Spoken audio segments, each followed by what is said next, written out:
Mississippi State, a top 15 showdown for you. The Aggies 32-12, fourth place in the league at 12-4. Mississippi State 34-12, 6-10 in conference action. Want to welcome in everyone joining us now on the SEC Network. Matt Simon with you here from Davis on a very busy Saturday in Aggie land. A&M winning yesterday by a final of 3-1 to take the first game of this series. It's their seventh straight victory. As A&M picked up that win, Mississippi State now has lost 3 in a row entering this one. A&M has taken the field, and we'll give you the offensive starters quickly for the TV audience for Mississippi State. Morgan Stiles at short, Nadia Barbary at third, Kiara Sells in right, Paige Ernstis at first, Anna Carter's the DP, Morgan Bernardini is in left.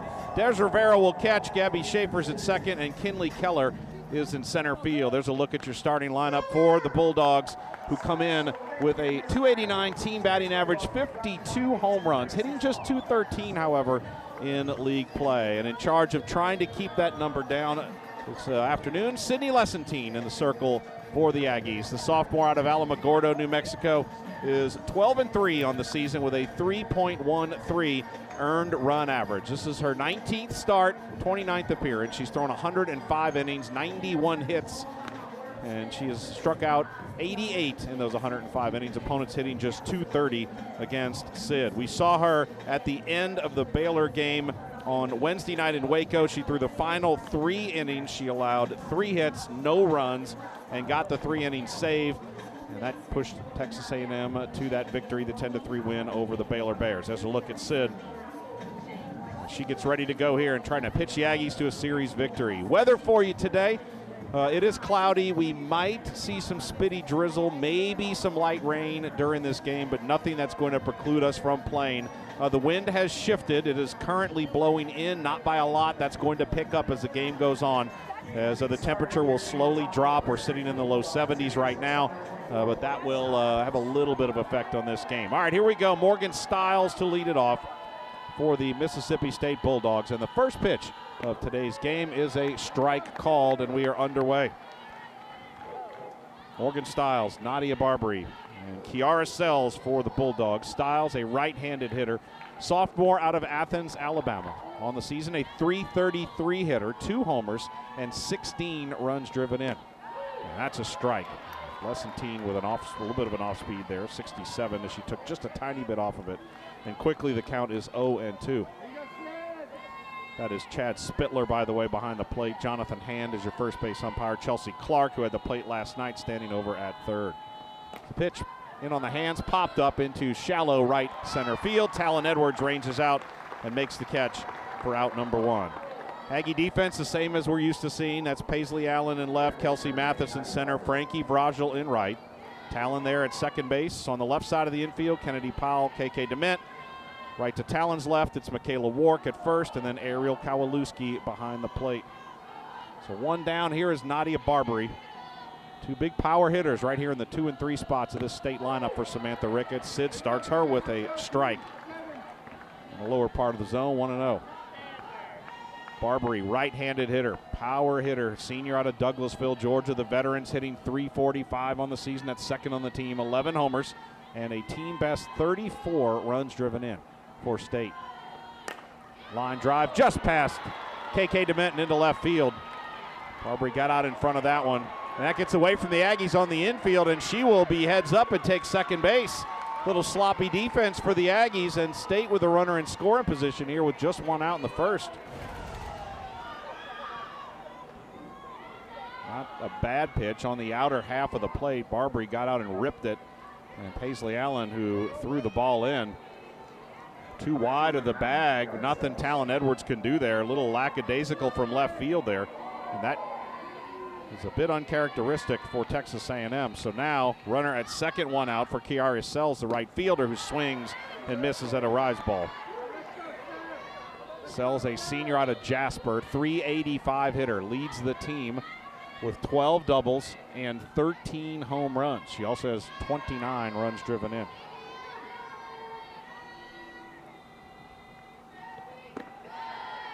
The pitch is up in the zone, 1-1. The error for Texas A&M, their 36th of the season, 13th in conference play. That is in game number 15. It's a 1-1 pitch. Floats a changeup in, and it falls in for a strike on the inner half. You'll see Sid live in the mid to upper 50s with the off speed. Can work both up and down in the zone, and then her hard stuff's going to come in 66, 67, 68, somewhere up in there.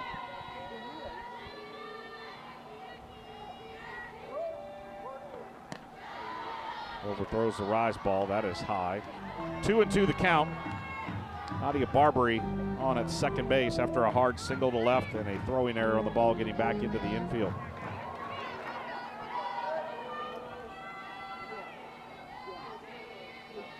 This pitch, curve, misses off the plate. That was a ball, good location and good discipline at the plate by Kiara Sells to lay off at full count. Paige Ernstes on deck for Mississippi State.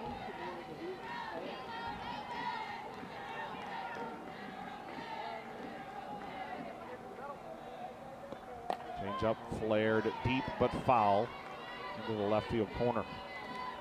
First thing you always look at when you think of Mississippi State this season is their pitching. They have a very, very good pitching staff, one of the best in the SEC, but this team can score runs. As a team, 52 home runs, 72 doubles. Averaging over 5 runs a game on the regular season. 3-2. Drop ball falls in below the knees. And Sells gets away from Sydney Lessentine. That is the first walk issued. A&M pitching didn't do a lot of this yesterday. Only 2 walks. They did hit a batter. And Ariel Kowalewski out to talk with her battery mate there. A single and a walk set up Mississippi State here in the top of the first inning.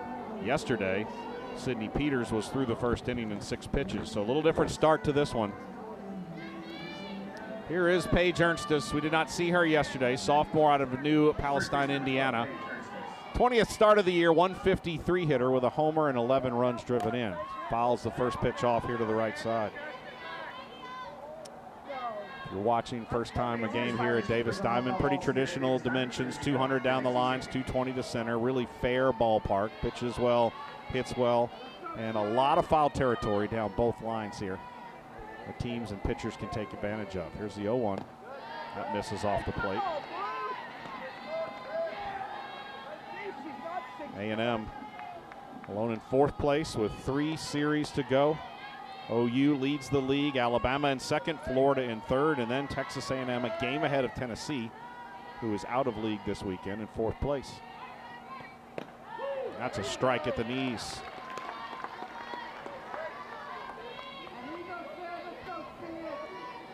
State right now in a tie for 10th at 6-10, but they are in a position to host a regional if the season were to end today. They, as the Aggies do, have 3 series left, including this one. Popped up in on the hands. It'll come back into the stands here. The series, we talked about this yesterday on the broadcast. So much, I think, postseason implications. If A&M wins this series, it's not going to guarantee them a host. If State loses the series, it's not going to cost them a host. But really, both teams can put a big resume bow on with a series victory here. 1-2, grounded to short, could be 2. KK Dement to Talon Edwards. The relay to first. That is an inning-ending double play. Pitcher's best friend. And the Aggies turn it to perfection. And they'll come to bat. No score. A&M, Mississippi State as we head to the bottom of the first.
Bottom of the first, Texas A&M coming to bat, and the lineup will look like this. Kennedy Powell at third, Talon Edwards at second, Maya Perez the DP. Michaela Warks at first, Ariel Kowalewski to catch, Kelsey Matheson center, KK DeMint at short, Paisley Allen in left, and Frankie Brogel in right. As you see the A&M lineup there, and they have a big problem to deal with today in the circle. Alyssa Faircloth, the 6-foot junior lefty out of Northport, Alabama, the Troy transfer. Faircloth leads the SEC in strikeouts. On the year, 10-4 with a 2.21 earned run average, 16th start. She has 183 strikeouts and only 33 walks in 111 innings of work. So A&M's bats are going to have to be really disciplined at the plate. The challenge of the lefty Faircloth in the circle. First pitch coming here to Kennedy Powell, leading off the bottom of the first for Texas A&M, and they'll start her down below the knees, 1-0.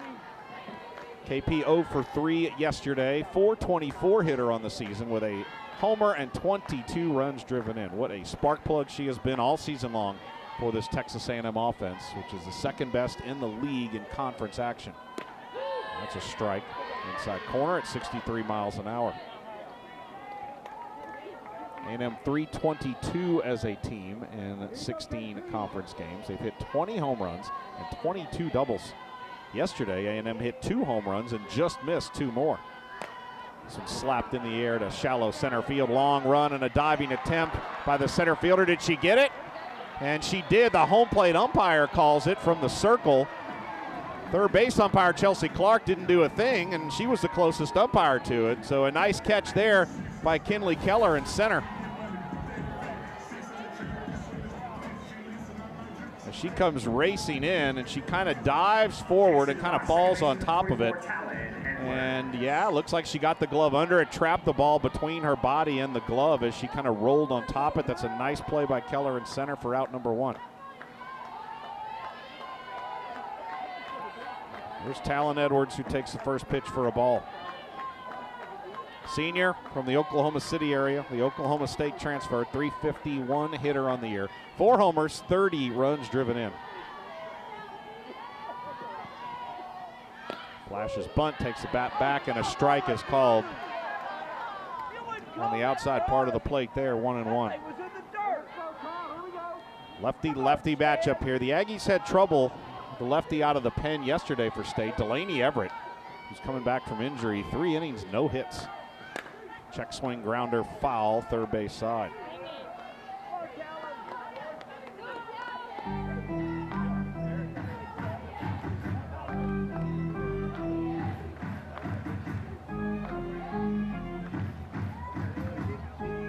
A&M 7 straight victories entering today. We won the finale against Texas a couple weeks ago. It kind of really spark plugged them through conference play. So they took 2 of 3 from Georgia. This one bounces in, blocked by Des Rivera, 2-2. Final game of the Georgia series, then beat McNeese in a midweek, swept Ole Miss on the road, and then beat Baylor on Wednesday before winning it yesterday to win that 7th straight game. Aggies have won 9 of their last 10 games, and they've been very good here at Davis. 18 wins, only 3 losses. Talon into left center field. That's hanging up, and that'll be an easy catch for Bernardini. Left for out number 2. Bernardini, Keller, Sells, your outfielders left to right. Barbary, Stiles, Schaefer, and Ernstus around the infield with Des Rivera behind the plate.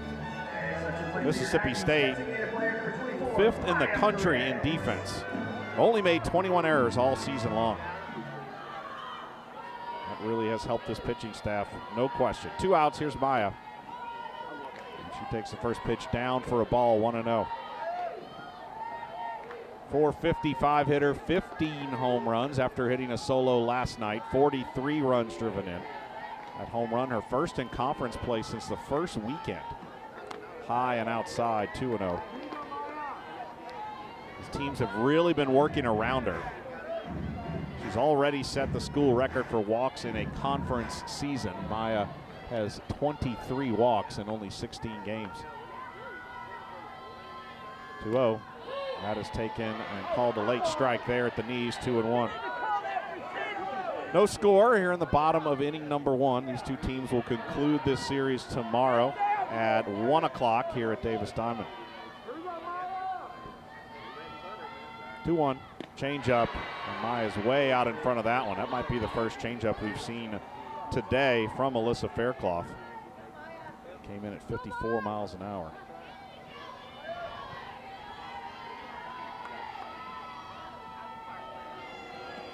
That one bounces in. She spikes that one as it skips past Maya's feet. Same thing we saw from Talon's at bat. 3-2 the count. Faircloth just barely a better ERA than Peja Gould in league play, but a 3.09 ERA in conference play will win you a lot of games in this league, that's for sure. 3-2, low ball 4. So a 2-out walk to Maya Perez will bring up Michaela Wark. That's another thing you don't see a lot from Mississippi State. They don't walk a ton of batters as a pitching staff. A&M yesterday drew 4 walks versus just 1 strikeout. They got a walk here today in the bottom of the first. Here's Michaela Wark, the Aggies power hitter leader. 350 average, 18 home runs, and 61 runs driven in. They will start her with a first pitch changeup, and that is called a strike. Wark has an outside shot at the home run record, the school home run record. It's 25, and she has a shot at the RBI record as well, which is 73 this year. Look out, high and above her helmet there. 1-1. We've seen Faircloth lose grip on what I assume is a changeup multiple times early in this inning. When she gets it over, it's a very tough pitch for the hitters to lay off. Well, the count's 1-1. Bounces that past the catcher, and you heard it come back and hit the backstop, and that will move Maya Perez to second base.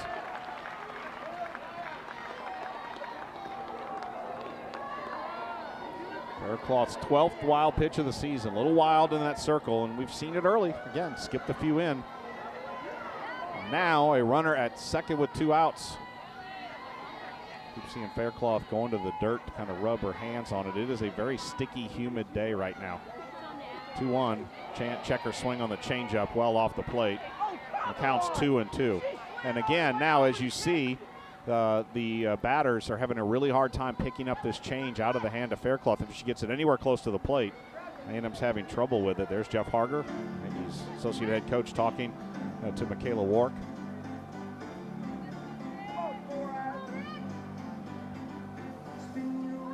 Counts now 2 balls and 2 strikes. Very sticky morning here as this wind and this front coming through out of the north is going to blow a lot of this moisture out of the air. We will get wet for sure tonight. It's the flags are just kind of hanging right now, but it's going to definitely cause the pitchers a little bit of grip issue. 2-2 pitch coming. There's the changeup, and it's a swing and a foul tip into the glove of Faircloth for strike 3. So she fed the Aggies a heavy dose of off speed in this inning. She's able to escape, leaving a runner at second base, and we'll head to the second. We are scoreless, Texas A&M and Mississippi State. We answer the call. To work when no one's watching. To fight for every inch. To wear maroon and white with pride. Your support gives us the opportunity. To train. To compete. To chase championships. And to live out our dreams. You are our foundation. And this is our opportunity.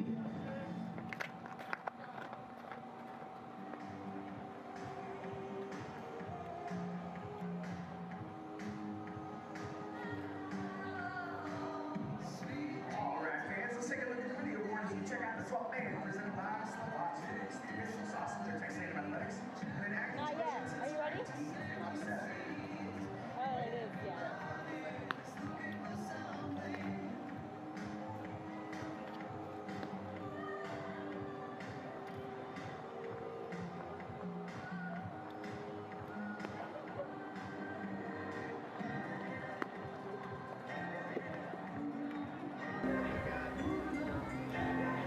Aggies will conclude this series with Mississippi State tomorrow at 1 p.m. Tickets available at 12thman.com/softball tickets. And then after that, only 3 home games remaining in the regular season. The Oklahoma Sooners making their first ever trip to Davis Diamond That is at the end of April. Thursday, Friday, and Saturday series. April the 30th, May the 1st, May the 2nd, all three on national TV. Tickets are already getting scarce for that one, but grab them now. 12band.com/softball tickets.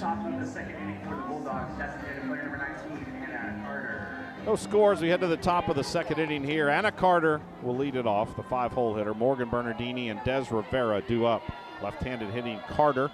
Where's number 19, senior out of Athens, Alabama, Southern Illinois transfer, takes a ball high. Saw her yesterday in a pinch hit role, got a base hit. It was either in the 6th or 7th inning when she came in. It was the 7th. She came in and pinch hit and got a base hit. That one's lined into left center field, picked up right where she left off yesterday. Mathis quickly over to cut it off. Anna Carter, 20th hit of the season. And the Bulldogs with the leadoff batter on here in the second.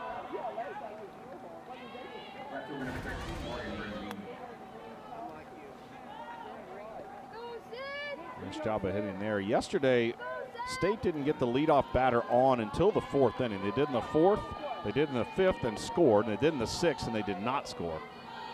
But it's obviously led to success for them to get that first batter on. Ball one to Morgan Bernardini, the left fielder. Senior out of Elkville, Illinois, is hitting .278 on the year. 46th start of the season. Started almost every game this year for Mississippi State. 3 homers, 24 runs driven in. That one's a strike on the outside corner. Bernardini 0 for 2 yesterday with a walk. Mississippi State managed just 4 hits against Sydney Peters, who walked 2 as well, hit a batter. And they had some opportunities. They were 1 for 7 with runners in scoring position were Mississippi State. 1 for 11 with runners on base. Grounded to short. KK DeMent flips to Talon Edwards. Throw to first is in time. Another double play.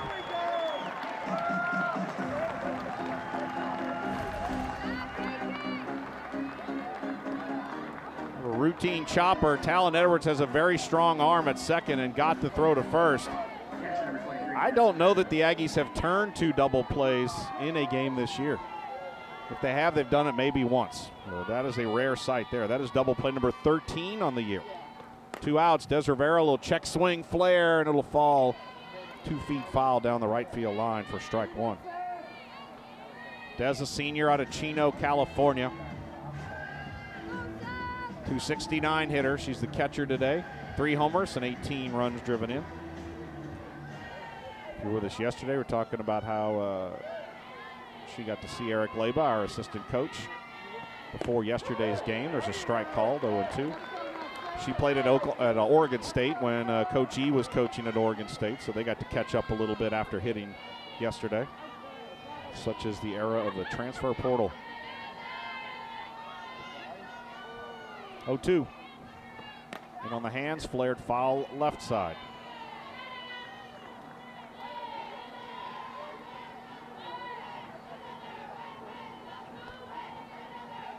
No score here in the top of inning number 2 on an incredibly busy Saturday morning here in Aggieland.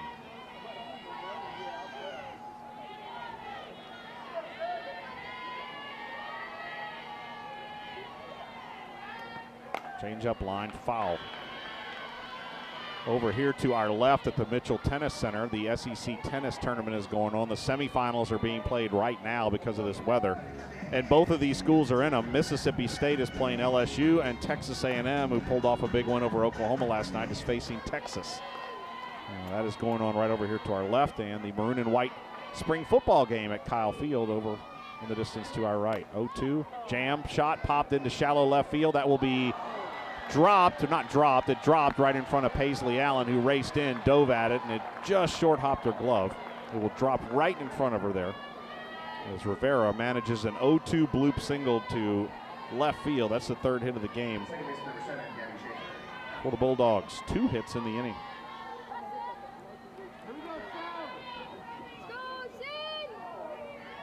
Gabby Schaefer, the second baseman to the plate, right-handed hitting freshman out of Monroe, New York.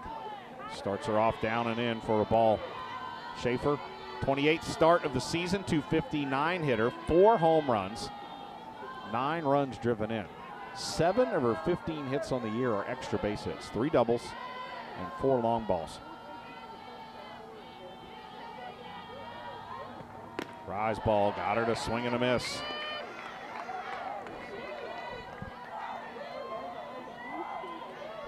Right there is an example of Lesentine and the versatility she has in the circle. Saw her work down on the first pitch, that time up on the rise ball, and can be successful in both zones.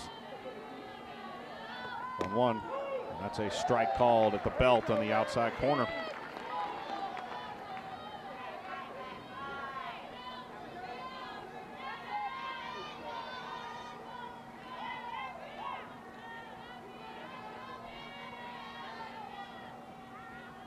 Sydney ready, 1-2.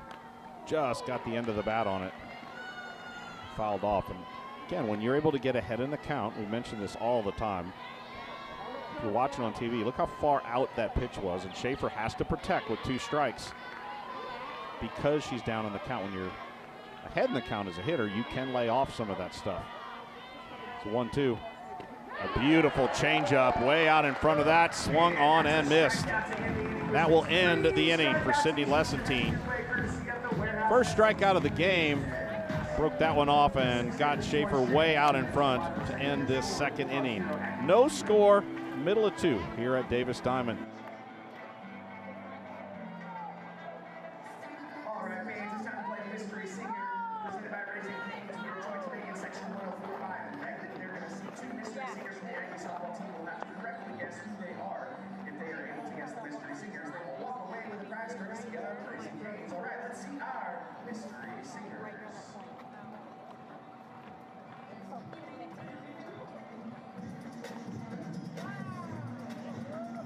Listen, oh no, not that. Kelsey. Hey, Kelsey,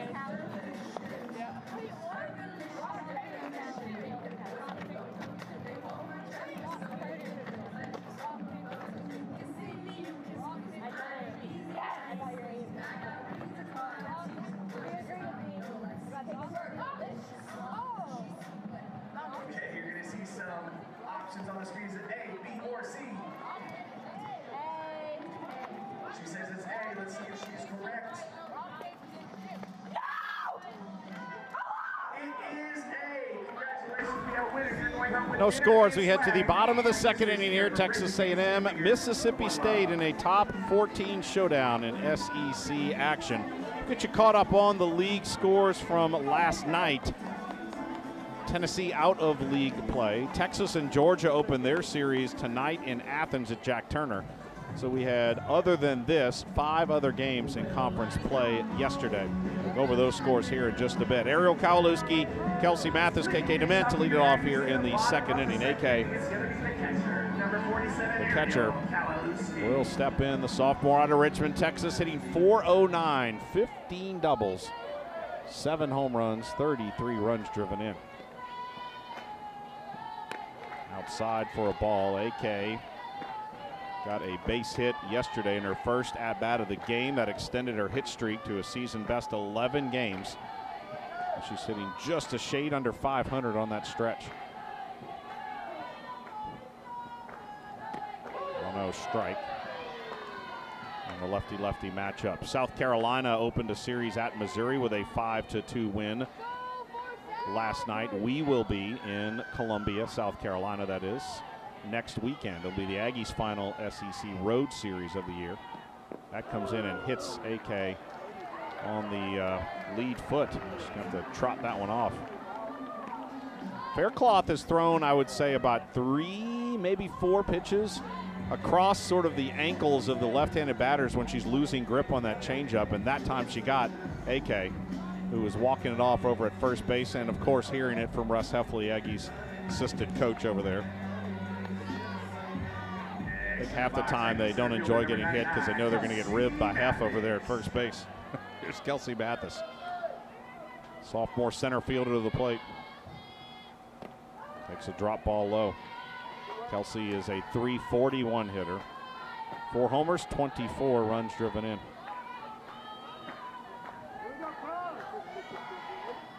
A&M managed to lead off batter on only once yesterday. It was a home run by Paisley Allen in all 6 innings, outside 2-0. So again, South Carolina with a win over Missouri. Alabama at home run rules Kentucky 9-0. Kentucky has lost 18 straight league games as they won their first one, and they've lost every one since. Strike on the outside corner at the knees.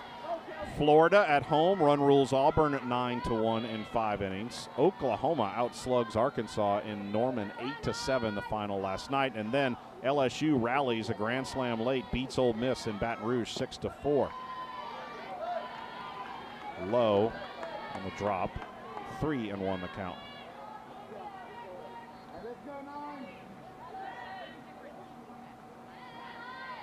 Hitters count here for Kelsey Mathis. That's outside and low, ball 4. Heavy down stuff here from Faircloth in this at-bat. The Aggies with 2 on, nobody out. And against this pitching staff, you gotta find a way if you're Texas A&M to at least scratch 1 here with 2 on, nobody out. Let's see what they ask KK DeMint to do here. Number 16, KK DeMint. 311 hitter, 9 home runs, 39 runs driven in. Her bat's really starting to heat up over the last couple weeks. First pitch bounces in for a ball. So a hit by pitch and a walk. Already 3 free passes in the game from Alyssa Faircloth.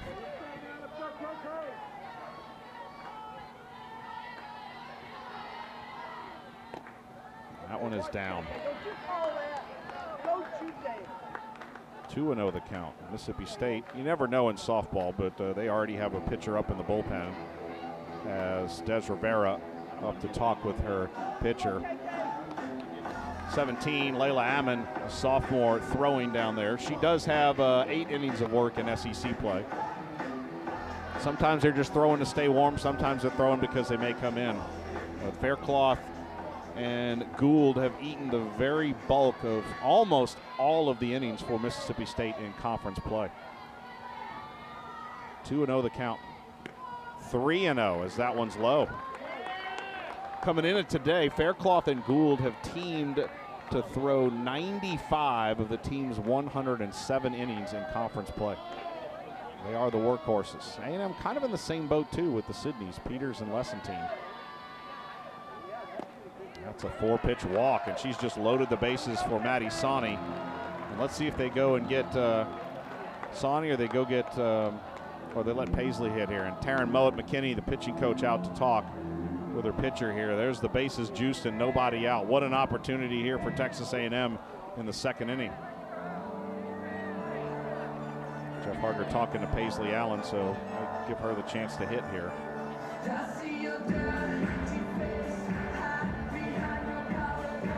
Very uncharacteristic here from Faircloth, who over the entire season in 111 innings has only walked 33. It's basically about 1 every 3 to 4 innings, and she's already walked 3 and hit a batter here in the 1st inning and change. So Taryn Mowat-McKinney, one of the best pitchers I've ever gotten to watch throw when she was at Arizona back in the dugout. Let's see what she can get out of her pitcher. Let's see what the Aggies can get at the plate here. Paisley Allen steps in. Homered yesterday. Her 4th of the season, and an opportunity here with the bases juiced for Paisley. Right-handed hitter, infield in for Mississippi State. Taking all the way, that's a strike called. On the curveball there. Paisley this year, 1 for 3 with the bases loaded, 2 bases loaded walks, and has driven in a total of 4 runs. Beautiful changeup on the outside corner, and the count is 0-2. Again, that changeup from Faircloth, when she's able to grip it and get a good release, it is really tough for the Aggies to pick up so far. 0-2 the count, no score. Aggies have the bases loaded here in the 2nd. Changeup, and Paisley's way out in front of that, and that's a strikeout. That's a big one there for Faircloth, who makes very quick work of Allen. 1 down here in the 2nd inning, and A&M and Jeff Harger are going to go to the bench and get Maddie Sawney, the pinch hitter, she will hit for Frankie Brogel. I knew Maddie would come in one of these two spots here with this situation. So Maddie will come in and hit. A&M going to get power off the bench. And not just power, one of the Aggies' hottest hitters, as she has delivered time after time after time again as a pinch hitter. Sowney, 308 on the season, 3 homers and 14 runs driven in. So she will step in with the bases juiced. Pinch hitter number 92, Maddie Sowney. Only time she's come up with the bases loaded, she hit a fielder's choice ground out. 1 out, bases loaded. Starts her with a changeup inside for a ball. Yesterday, Maddie pinch hit, reached on an error, got to second base. Wednesday night, pinch hit home run off the bench at Baylor. Sunday, delivered a huge RBI single off the bench. Next pitch misses on the outside part of the plate, 2-0. Last Saturday, Maddie drew a walk off the bench. So over and over and over again, she has delivered in big moments. Strike called, 2-1. Starting to see a misty drizzle fall here, just enough to kind of barely get you wet. And we told you this might be a thing today. It shouldn't last too very long. The wind has picked up for sure. Strike 2, inside corner. Be careful of the changeup here if you're Sowney against Alyssa Faircloth. He's trying to get out of this jam. 2-2. There it is, outside for a ball, 3-2. Faircloth caused her own problem here with the hit by pitch, a walk, and then got a very quick strikeout. Now has a full count to Sowney.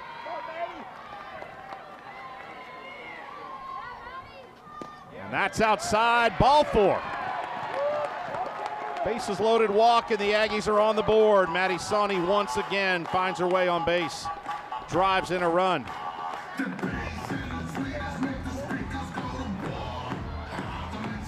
And a big first run for Texas A&M, and now back to the top of the order. Here's Kennedy Powell. Next into the box for the Aggies, top of the order, third baseman number 1, Kennedy Powell. So here's KP, popped up into center field in the first inning on a nice diving catch out there by Keller. First pitch misses for a ball. The mist, you can really kind of see it. It's just enough to kind of stick a little bit to everything here. And now Faircloth will step off the rubber. Flags are now really the most they've been blowing straight in at us. You can see it on our TV screen there. It is not raining nearly as hard as it looks like it is on the TV, but it's just enough to start drizzly. And now it's going to start pushing some fans in the cover here at Davis Diamond. So this is going to be an added problem for Faircloth in the circle, trying to keep grip of the ball. She's already been having trouble. I told you it's a very humid day. Bounces in, hit KP on the foot. Didn't feel good, but it'll drive in a run. It's 2-0 Texas A&M.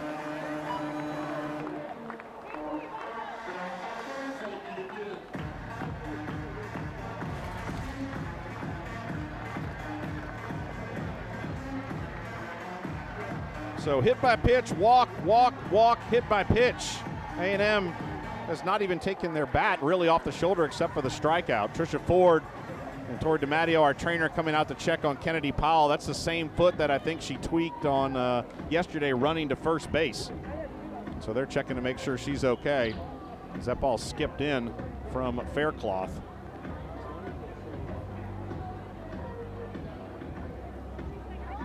Let's see if we're going to have a change here. Faircloth coming over near the baseline here. They're getting her a towel. Umpires are talking about it here. It's not really falling that hard, but it's causing some grip issues. And let's see what they decide to do here. I don't think it's enough to stop the game. It's just part of the game. And as we look at the radar here, I can find my phone. There it is. It's coming through and is kind of almost done, honestly. Like, I think this is, you got about 10 more minutes of this, would be my guess. Chelsea Clark coming over now. Talk to the pitcher, making sure she's good to go with her towel. Faircloth is. All right, so 2 runs home, bases still loaded for Talon Edwards. Stepping up to the plate for the Aggies is gonna Right be now you the got second KK baseman at third, you for got Talon Edwards. Adesanya at second, and KP at first. So here's Talon, who's 0 for 1 in the game. 2-0 A&M. They have not gotten a hit in this inning. They pushed 2 runs home. Time called, and the pitcher wants a new ball. Again, it's just a spitty mist.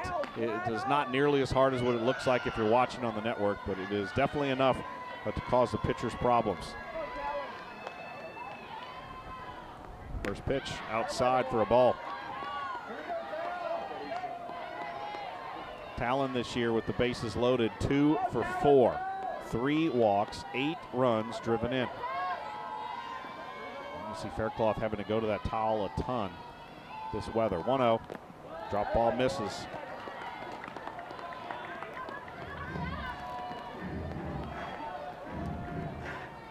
Watch your over, Talon.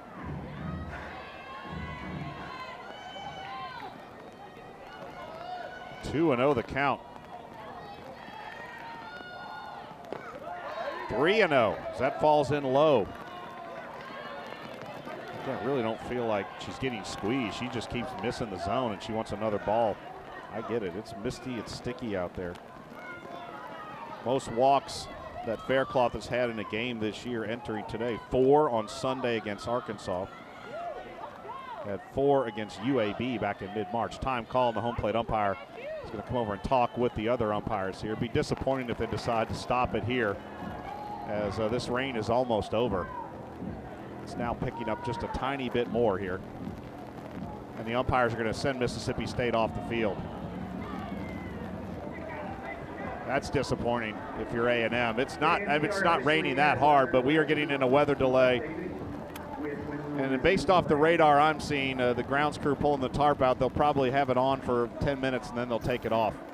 Because we're almost done with the weather based off what we're seeing on the radar. Well, that's disappointing, but rain delay as the home plate umpire called it. We'll take a break, and we'll come back and update you here in just a bit. Network fans, hang tight. We'll be back in just a bit.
But I'm trying to like fix this first. I'm honestly just trying to pull this to like cover the lens. But I just like push it down as far as I can. Just trying to see if there's like Velcro. There's Velcro on this side.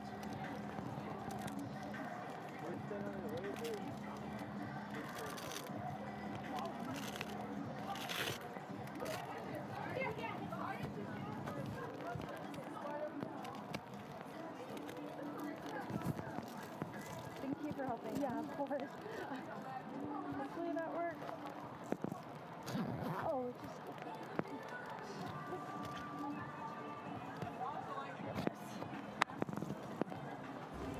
All right, we are back here at Davis Diamond, and if you're watching on the SEC Network, you see what we see, the tarp on the field. I think the first time all season. I don't think we've had a home rain delay of any way, shape, or form. And as we said, the radar is showing me that we're basically done with the weather. But the umpires deciding to make the call once, obviously, they are given the game. It is their decision to make. Alyssa Faircloth having trouble gripping the ball there. And again, it was misty, spitty drizzle enough. I didn't think it would ever get hard enough to stop the game, but here we are as this rain delay kicked in about, I'd say, 5 minutes or so ago. And the Aggies have a 3-0 count to Talon Edwards with the bases loaded and 1 out. So the score is 2-0 Texas A&M over Mississippi State. Aggies are hitting in the bottom of the second inning. So SEC network viewers, just hang tight. You just keep an eye on that tarp, and you'll know when we know when it's time to make a change on that one. And on the radio side, we'll go ahead and take one last break and be back here in a bit.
All right, everybody, welcome back to Davis Diamond as we are moments away from resuming. As we told you, it was going to be a very small and quick rain shower. It was really just drizzle. Umpires pulled the tarp, and now the tarp has been pulled off. If we have anything else the rest of the afternoon, it should be something light based off what we're seeing on the radar, at least during the duration of this game. So tarp is off the field. Mississippi State is currently warming up out in right field, and you probably see that if you're watching along with us at SEC Network. 2-0 is our score. We'll reset the game for you when the game was suspended. A&M has the bases loaded in the bottom of the second inning with 1 out and a 3-0 count on Talon Edwards. And the inning really was Alyssa Faircloth not being able to find the strike zone at all. She hit Ariel Kowalewski on a 1-1 pitch. She walked Kelsey Mathis on 5 pitches, walked KK Dement on 4 pitches, did get a 3-pitch strikeout of Paisley Allen. And then pinch hitter Maddie Sawney drew a full count walk to drive in the first run of the inning. And then KP, Kennedy Powell, was hit by the second pitch she saw to make it 2-0. Next 3 pitches to Talon were all balls not close to the zone, and that's when Chad Spittler, the home plate umpire, called the game and pulled the teams off the field. It's going to end up being probably, I don't know, no more than a 30-minute delay. It's probably a little less than that, but it'll be 2-0 A&M when we resume. 1 out, bases loaded, and a 3-0 count to Talon Edwards, who will be at the plate when we resume. On TV side, just hang with us. We're going to take a break on the radio side, and we'll be back here in just a couple of minutes, and we'll continue to get you ready for this one. Moments away from resuming A&M and Mississippi State here at Davis Diamond.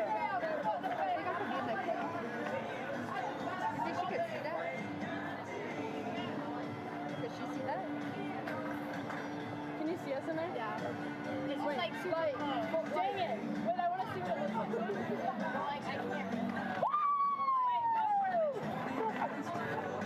It's like super low.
Moments away from resuming this game here at Davis Diamond. Texas A&M, the 11th ranked Aggies, leading Mississippi State 2-0. If you're with us here on the network, you can see the grounds crew finishing up, a little cleaning up of the field here. And Mississippi State has finished their warm-ups. And we should be just a couple of minutes away from going. Alyssa Faircloth in the circle will have a 3-0 count on Talon Edwards. with the bases loaded, 2 runs home and 1 out. A&M has not put bat on ball in this inning, yet they have pushed 2 runs home. In fact, the Paisley Allen strikeout, she did not touch a ball on 3 pitches. So this is all Alyssa Faircloth's doing, but you also do have to credit the Aggie hitters for being patient and forcing her to try to throw strikes. Umpire's going to wipe the plate off here in a bit. Field crew finishing up here, and we'll be starting back up in just a minute. So 2-0 is our score. If you weren't with us moments ago, just very quickly, we'll recap this inning one last time for you. Ariel Kowalewski, leadoff hitter, hit by a 1-1 pitch. Kelsey Mathis, 5-pitch walk that made it first and second. KK Dement, 4-pitch walk to load the bases. After a strikeout of Paisley Allen on 3 pitches, Maddie Sawney, the pinch hitter, worked a full count, drew a walk. That pushed the first run of the inning home. Kennedy Powell hit by a 1-0 pitch to drive in the second run of the game. And then Talon Edwards took 3 balls before home plate umpire Chad Spittler stopped the game. That's where we sit right now. The delay was at 11:44 a.m., so it's going to be right at a 30-minute delay here in this one as the teams are getting ready to restart this one. Mississippi State 34-12, 6-10 in conference after the loss yesterday to Texas A&M. If you're the Aggies, you got to find a way to at least scratch another 1, maybe 2 out of this inning here. Because you have one of the top strikeout pitchers, not only in the SEC, but in the entire country, kind of on the ropes here. And by that I mean she is having a hard time finding the zone. So as a pitcher, you got to, or as a batter, you got to balance swinging at strikes versus making her throw strikes. So Faircloth back on the rubber. She's going to throw some warm-up tosses here to her catcher, Des Rivera. First stoppage via weather that I can remember this season here. I don't know that we've had one even on the road, to be honest. We've had some time alterations. We had some drizzle rain in Palm Springs, of all places. I don't think, yeah, we lost games due to rain in San Marcos in early March, but the games never actually were played, so it wasn't like you got delayed in those. So this is a little bit new here for A&M. I don't remember a rain delay of any sort, honestly, and she made it all the way to mid-April. I guess that's pretty good. So here we go, as Mississippi State finishing their warm-up tosses. 1 o'clock tomorrow to wrap up this series. Going to be a beautiful day, windy and below 70 degrees. It'll be actually a rare April temperature drop there, so hopefully the 12th man will show up in force. Really a good crowd here for an early start. This game was supposed to start at 4 o'clock and was moved on Thursday. Got a good crowd here, and a bunch of them obviously still hanging out. All right, so here we go. Getting ready to resume here. This will be right at a 30-minute stoppage. Talon Edwards, 3-0 the count. Alyssa Faircloth, KK, Maddie Sawney, KP around the infield on the bases. 3-0 the count to Talon with 1 out as we resume play here. Infield in for State. And that is ball 4. 3-0 Texas A&M. That brings up Maya Perez, who I can tell you, because I talked to her in the dugout during the break, is itching to play. She's like, I am ready to play again, and here she is. Bases loaded, 1 out for Maya. And the first pitch just off the plate for a ball, 1-0. Maya walked in the first inning. This is now a season high in walks for Faircloth. She has 5 walks and 2 hit batters in this game. Maya takes high, 2-0. This season with the bases loaded, Maya 1 for 2 with a double and 3 runs driven in. Outfield deep for Mississippi State. The infield backing up as well, except at first.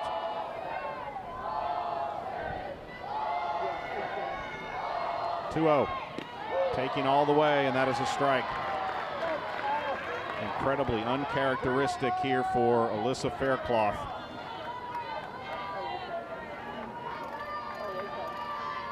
She had never hit more than 1 batter in a game, hit 2 today. Grounded right side first baseman, foul territory in the runner's lane. Immediately called foul by Chad Spittler. And the count is now 2-2. Nice job by the Mississippi State defense playing that play through. First baseman Ernst has stepped on the bag through home, but it was a foul ball up the runner's lane. So the count's 2-2 to Maya Perez, 1 out, bases juiced. You got Sonny at third, Powell at second, and Edwards at first base. 3-0 Texas A&M without the benefit of a hit.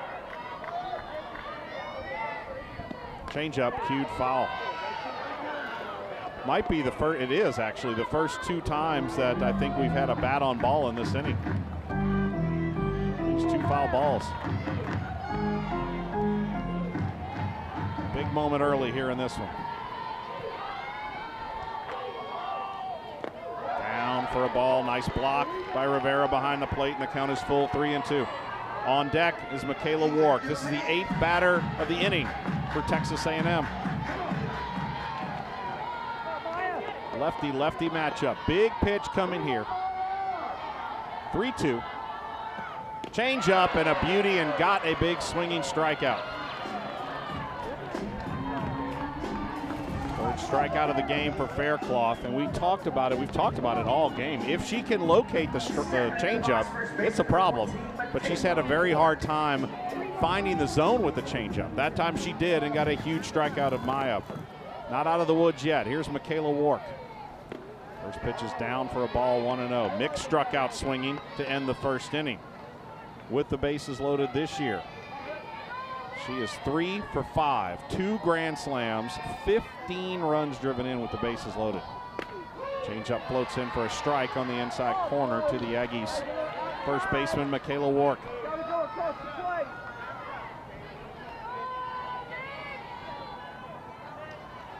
With a definite temperature drop now after that front. That's down and out of the zone, 2-1. Again, Sonny at third. KP at second, Talon Edwards at first. 2 outs, 3 home in the inning for A&M. Floats a changeup in high. 3-1 now to Wark, 9th hitter of the inning for Texas A&M. Hit batter, walk, walk, strikeout, walk, hit batter, walk, strikeout.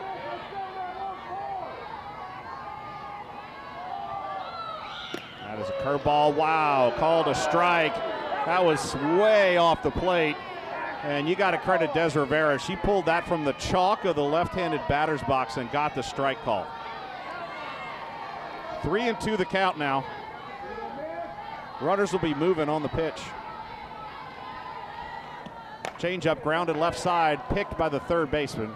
Throws to first for the out. So Mississippi State with the benefit of a ball 4 called to strike to keep the at-bat alive, and State gets out of the inning without further damage. 3 runs home in the frame, and the Aggies will take that lead into the third. We're back after this. This is Aggie softball from Learfield.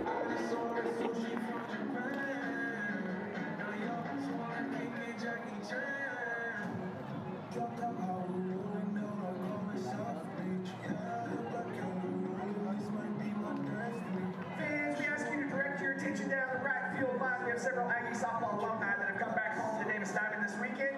Thank you all for joining us this weekend and for your accomplishments that have established a standard of excellence within the Texas A&M softball program. Again, welcome home. Let's hear it, fans.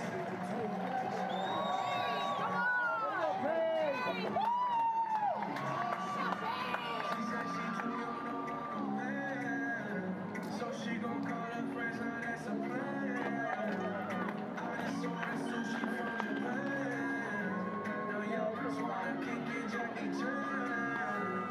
She said she too young to walk around, so she gon' call her friends, now that's a plan.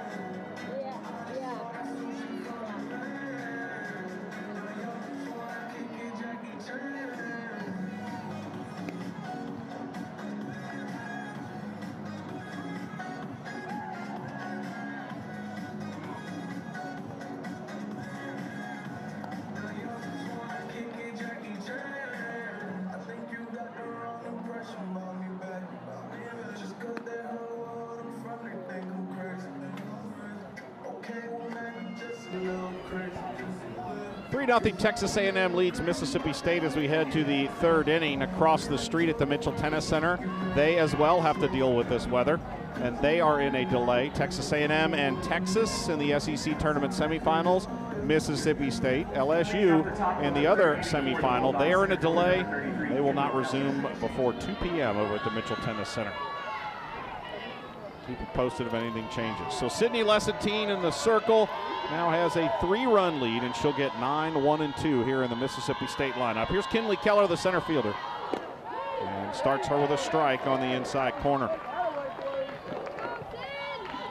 Here's a look at Keller, the freshman out of New Braunfels, one of the Texans on this roster. 295 hitter, 23rd start of the year, 2 homers and 11 runs driven in.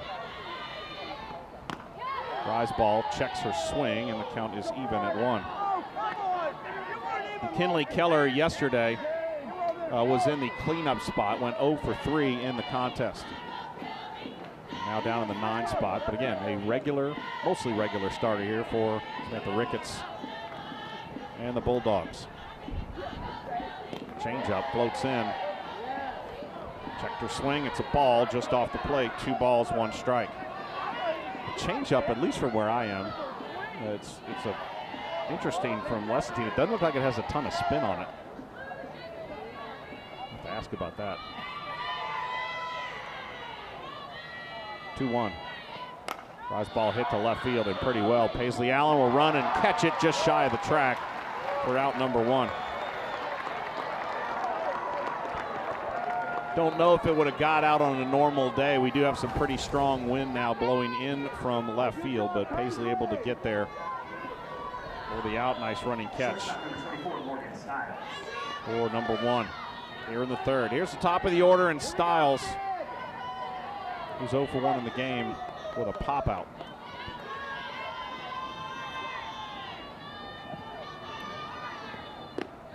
Change-up strike.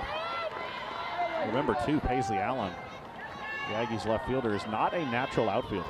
She's a transfer from Georgia. She's an infielder. That's her spot.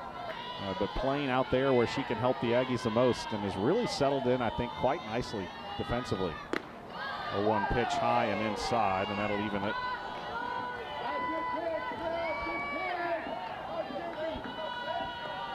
Nothing Texas A&M.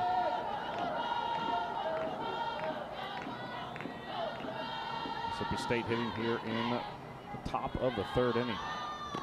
So this is low.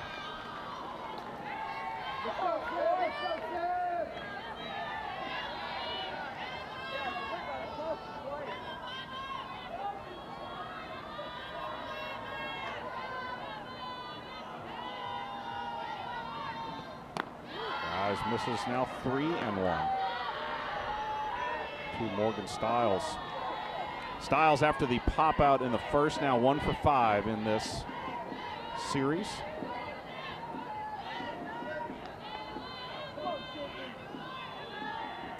Lessentine ready. Here's the pitch. Shot is high, ball 4.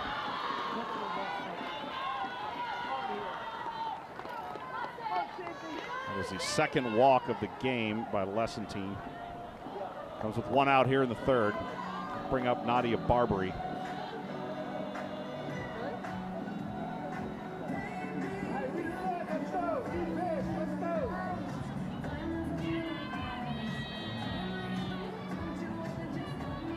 Now batting for Bulldogs, third baseman number 10, Nadia Barbary. Barbary singled hard through the left side, advanced to second on the throwing error on the play. Now 2 for 4 with a double in this series. Speed inside for a ball. Sun trying to fight its way through the clouds over here to our left. Don't think it's going to get a shot, but we'll see.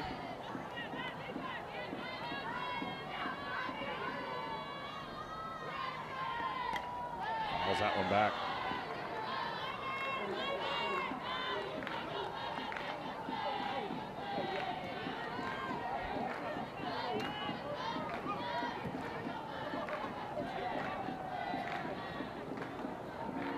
Bring Trisha Ford out of the dugout. That's a 1-1 count, but you got to be careful with this hitter here, Nadia Barbary. second straight double-digit home run season for the Bulldogs. Ranks in the top 10 in school history. So one swing can pull her team right back in.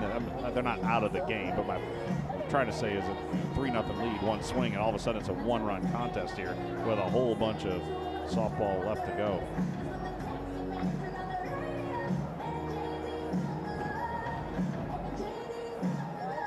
Leading over for Ford.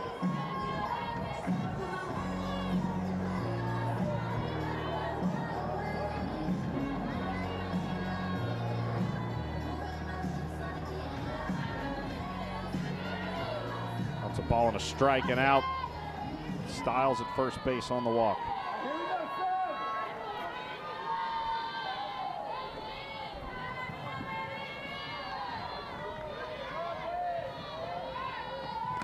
Swings at a rise ball out in front of that. Foul tips it into the glove of AK.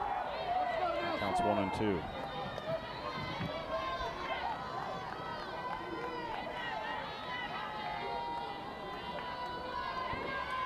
One out.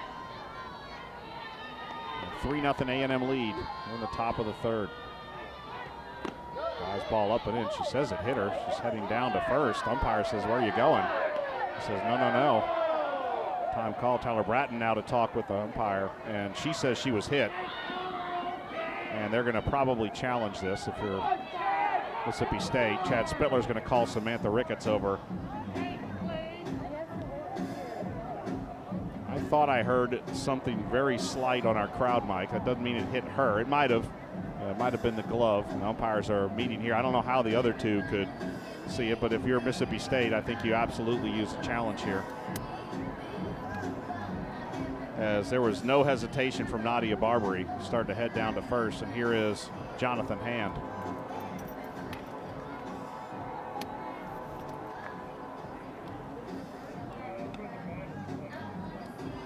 He is already talking to Birmingham. Guess he's not going to tell us that he's challenging. The ruling on the field is a ball. Mississippi State is challenging that ruling. This play is under review. There we go. So again, the way this collaborative replay works, the umpires can kind of alert the center back at Alabama that they're going to probably have something happen here. And so they're already taking a look at it. And it was called a ball, so the Hawkeye system's going to have to tell us clearly what's going on here. Getting a look here on the video review. It got her just above the elbow, so we're taking a look here on the network feed, but I don't know how on earth. Let me see if you can see her muscle move here. We obviously won't see everything that the league office will be looking at as well, but for A&M, the advantage is it was called a ball on the field, so it's going to have to be very obvious to the review crew that it was a ball that hit the batter. Again, to Barbary's credit, she did not hesitate. She dropped the bat and started going. Another look from the side here. If it hits her, it grazes her forearm. After review, the ruling on the field stands. Yeah. It's ball on the batter. This is Mississippi State's first challenge. They have one remaining for the game. Nadia Barbary not happy with that. But again, I think that is a product of the fact that the review was not able to show, obviously. It very well may have hit her. But the review was not able to overturn it. Now she's having a word quickly with Chad Spittler in the box.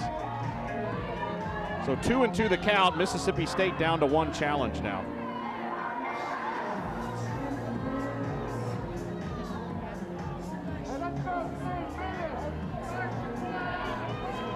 Two and two the count, one out.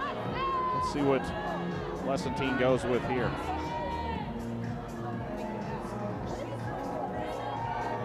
Runner at first. The challenge is Morgan Styles. So State with one challenge remaining, the Aggies with two. Didn't have any challenges used yesterday in the first game. And on the hands, that misses for a ball. Crowd doesn't like it. That is absolutely off the plate. Might have actually been over the chalk there. So a full count now to Nadia Barbary with another power hitter on deck. And Carousels. 3-2. Runners going, popped up. Foul territory on the right side. Ariel Kowalewski coming over, makes the catch in front of the Mississippi State dugout. And that is out number 2, runner back to first.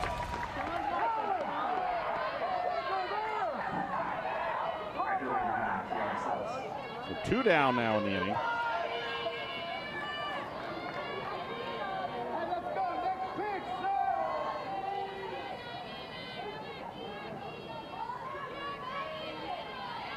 Sells walked in the first inning, was erased on a double play. They'll start her off down and in for ball 1.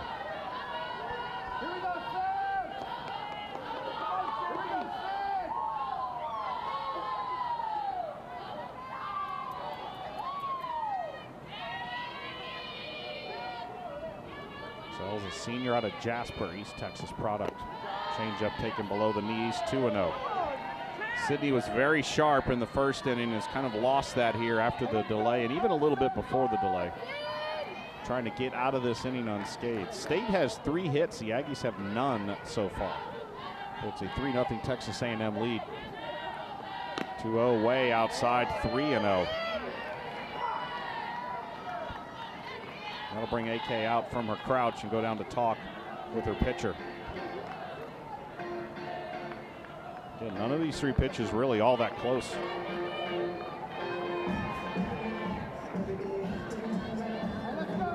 Already 2 visits from the catcher in this inning to the Aggie pitcher. 3-0 the count to the 3-hole hitter Kiara Sells, who's a .385 hitter with a team high 13 bombs.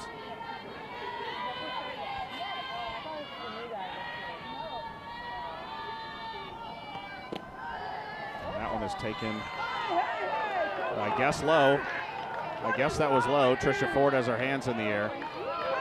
And now she's giving it to Chad Spittler. That was, according to our tech up here, that's a strike.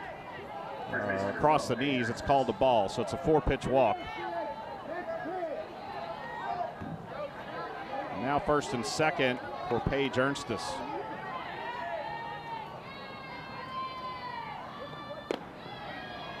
That is a ball as well, down at the knees. 1-0. So the tying run to the plate.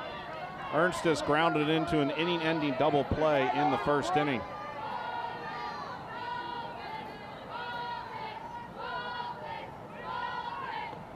And on the hands, line foul towards the Aggie bullpen.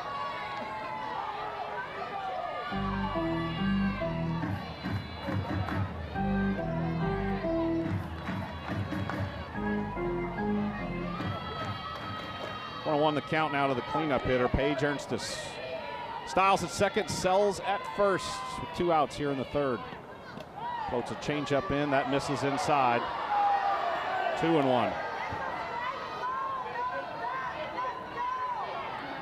Again, really nice job by the 12th man sticking through that brief delay here. Really nice crowd. We had a fantastic crowd yesterday for the opener here between these 2 top 15 teams. 1, that's hit in the air to left. Paisley Allen is going back. She's going to have room. Coming in now, makes the catch just as she crosses into foul territory, about 10 feet shy of the track, and Lesentine avoids damage on the 2 walks. 3-0 Aggies on to the bottom of the third inning. Fans,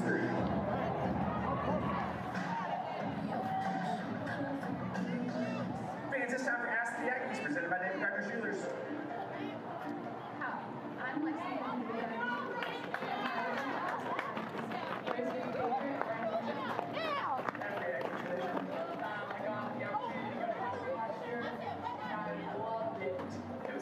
I like the rhythm tradition. I like the yells. Oh, but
Bottom of the third, 3-0 Texas A&M. The Aggies still looking for their first hit of the day off Alyssa Faircloth, who's thrown 60 pitches in this game.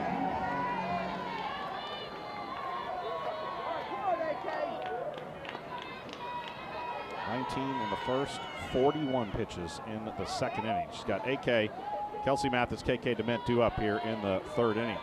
AK hit by a pitch to begin that 3-run second inning. And that one bounces in for a ball.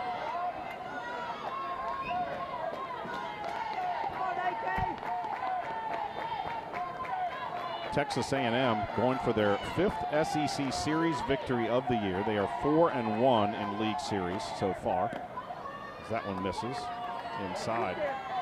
Aggies series wins this year at LSU, home Kentucky, at Georgia, and home Georgia, at Ole Miss. And the Ole Miss and Kentucky series were sweeps. 3-0 as that one's inside. Aggies lone series lost to Texas in Austin. They got the final game of that, and the other two were one-run losses. And the series success in conference play under Tricia Ford is really impressive. Ball 4, 4-pitch walk.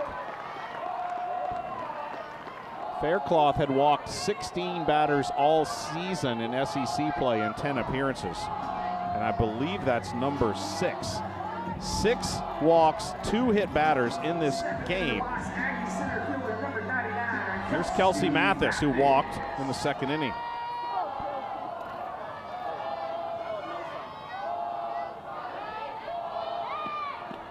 Strike called on the changeup there. A&M under Tricia Ford has won 21 of the 29 SEC series that they have played in her now 4th season. That's down, evens the count. They've won 10 of the last 13 SEC series, and I think really the X factor is they've been doing it on the road. 6 of their last 7 road series in the SEC, they have come out victorious. Kelsey tries to drop a bunt on the changeup and misses it. The throw down to second almost went into right field. Nice catch by Schaefer, who was coming over to cover. Sort of a casual throw down to first by Rivera. Counts 1-2 to Mathis. The bunt wasn't the worst idea on the change. She just missed it. She's trying to catch the defense by surprise. Change up, and Kelsey's out in front of it for a strikeout. 1 down. That was strikeout number 4 of the game for Faircloth. And again, that changeup, man, it is really good when it's over the zone. Now batting for your Aggies, shortstop number 16. Here's KK DeMent. Walked and scored in that second inning. It's outside for a ball.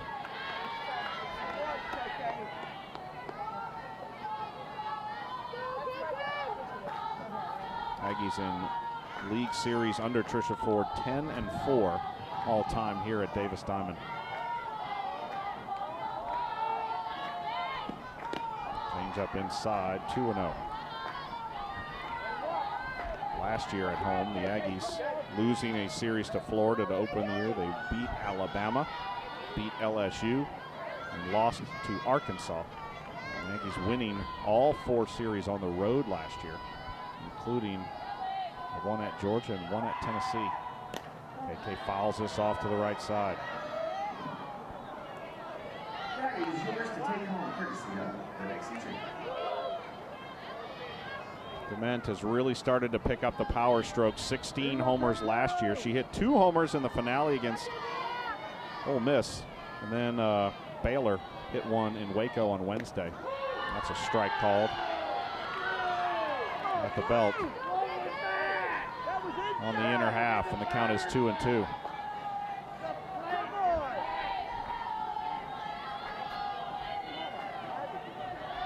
Here's the pitch. There's a changeup, just got a piece of that. Pushed it past the catcher to stay alive. Okay, Dement. And most of these changeups with 2 strikes are below the zone, but with a changeup, obviously they sort of hang in the air a little bit and they look so tempting. She's gotten the Aggies out in front of it a ton. She's gotten some really big strikeouts on that changeup in this game. 4 strikeouts in the contest for Faircloth. Changeup grounded slowly foul, third base side.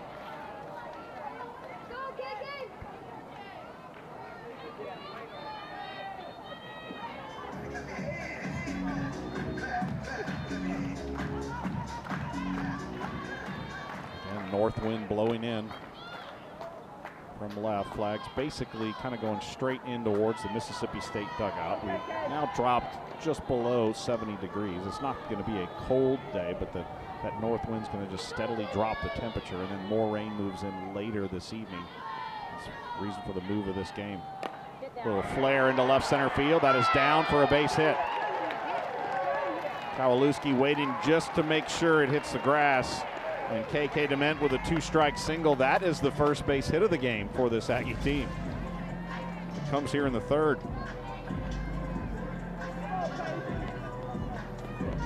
2 on, 1 out for Paisley Allen, who struck out on 3 pitches in the second inning. Making way into the box, left field number 11, Paisley Allen.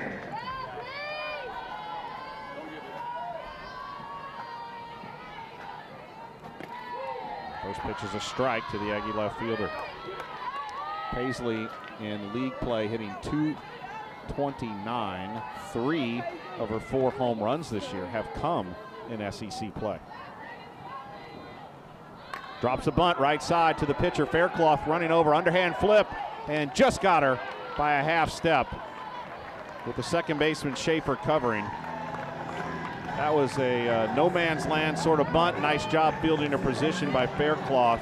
2 outs. And the sacrifice successful. And here's Frankie's first at bat of the game. It was pinch hit for with Maddie Sawney in the second. First pitch is a strike called to Frankie. On the year, a .327 hitter, 13 runs driven in. In a little bit of a skid, 4 for her last 20 at the plate. 2 of those extra base, though, against Ole Miss. That's high. Yesterday, Frankie 0 for 2 in the game with a walk. And you know when she gets it back going, cranking, she is going to put up some big crooked numbers at that plate. This is cute foul right side. Counts 1 and 2.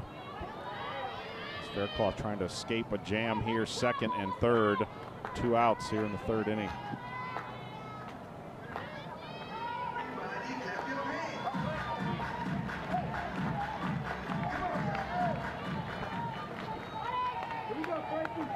Frankie staying in the box, standing and not running up the slap in this situation. State has the infield back, 1-2. Grounded right side, second baseman over to get it. And Schaefer will throw her out. The Aggies miss an opportunity to add to the lead there. They'll strand 2 in scoring position. We'll head to the 4th. Texas A&M 3, Mississippi State 0 here at Davis Diamond. Fans, it is time for Whataburger off to the races. We are headed down to section 102 where our 3 contestants are Italy representing Whataburger, Greece representing fries, and Nate representing honey butter chicken biscuit. The rules are very simple. We will watch as these famous Whataburger items race. The contestant that is representing the winning item will be walking away with some Whataburger swag. It's time to get racing. Did we get a special request today?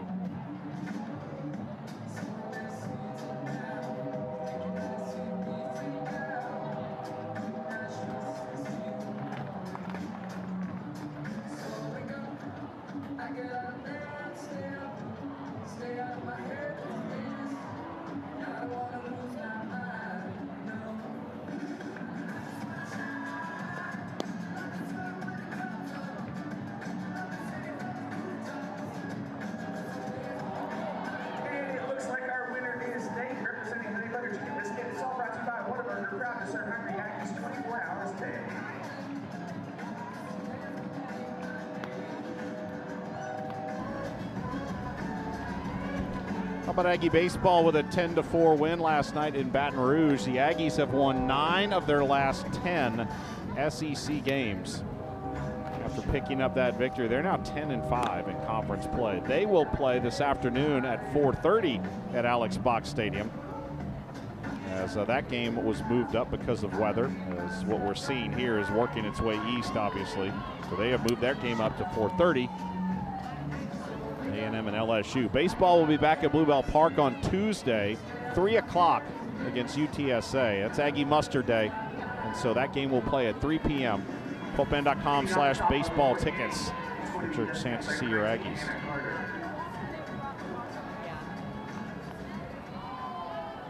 City Lessentine in the circle, and she'll get Carter, Bernardini, and Rivera, 5, 6, and 7 in the Bulldog lineup. First pitch is up and in for a ball, 1-0. Carter singled to lead off the second inning, was erased on a double play. Aggies have turned 2 double plays in this ball game.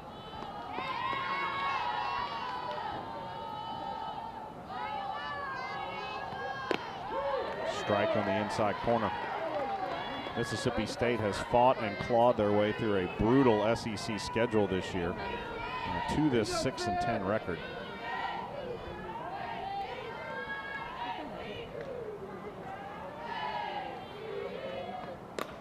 Off the end of the bat, foul left side towards the Aggie bullpen.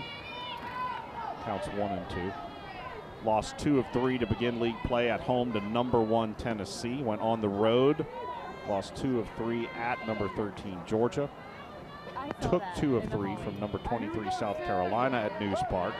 Went to Gainesville and lost 2 of 3 to number 5 Florida. And then last weekend lost 2 of 3 at home to number 6 Arkansas. Rise ball misses. They're here obviously, and then next week Mississippi State will be at home against LSU, and then they go to Oxford for their rivalry series to end the year against Ole Miss.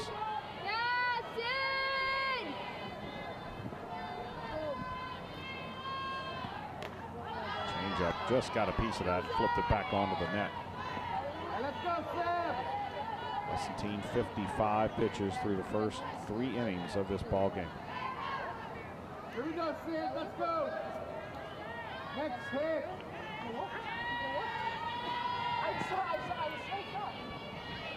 2-2 the count. Up and in. It's ball 3.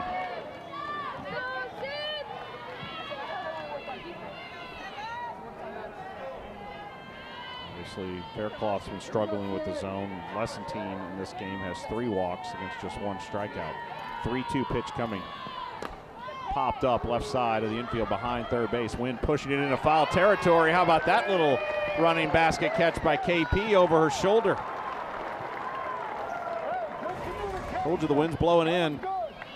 It was in no man's land as it got carried into foul territory. That's usually a ball KK Dement would get, but the only one who had a play on it was KP and made a nice running catch into foul territory in the grass for out number 1. Here's Bernardini. Grounded into a double play in the second. First pitch bounces in. She's 0 for 1 in the game, 0 for 3 in the series with a walk. Let's go now, Sid. Let's go,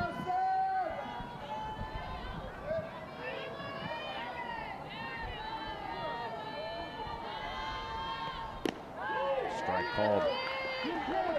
We went over this in detail on the radio side yesterday, but this series is not going to make or break either one of these teams' postseason resumes. But if you look at some of the regional projections, it will be something that will be a heavy factor, I believe, in hosting this year. That pitch is called a ball somehow at the knees, 2-1. Trisha Ford just bending over at the waist with her head down in the dugout.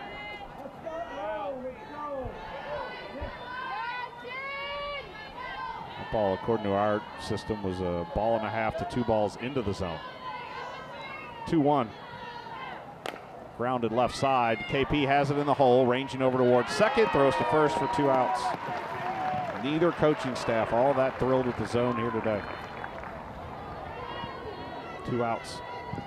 So again, these regional projections, as Des Rivera's to the plate, she had a single in the second. Mississippi State, again, D1 softball, Softball America are your two publications.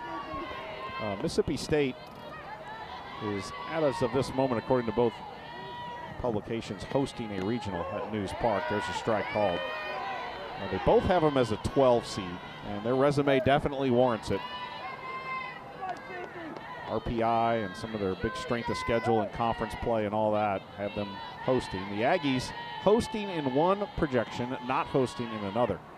Grounded to third. KP charges, short hops it, and throws to first for out number 3. A 1-2-3 inning for Sidney Lessentine. We'll continue this discussion about the regional projections when we come back to Davis Diamond. Middle of 4, 3-0, Texas A&M.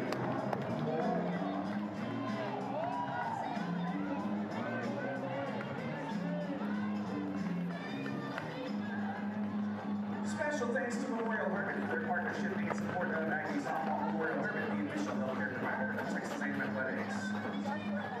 Softball fans, make sure to follow Aggie Softball on Facebook, X, and Instagram to stay up to date with everything that's going on with the team. Follow at Aggie Softball on X and Instagram, or head to facebook.com/Aggie Softball. Limited edition Texas A&M Maroon Petty Ramblers are available for purchase at various concession stands at today's game. A limited number of Lone Star tumblers are exclusively available at Texas A&M athletic events. A reminder, souvenir cups are good only for the game in which they are purchased and are not allowed upon re-entry to another athletics venue.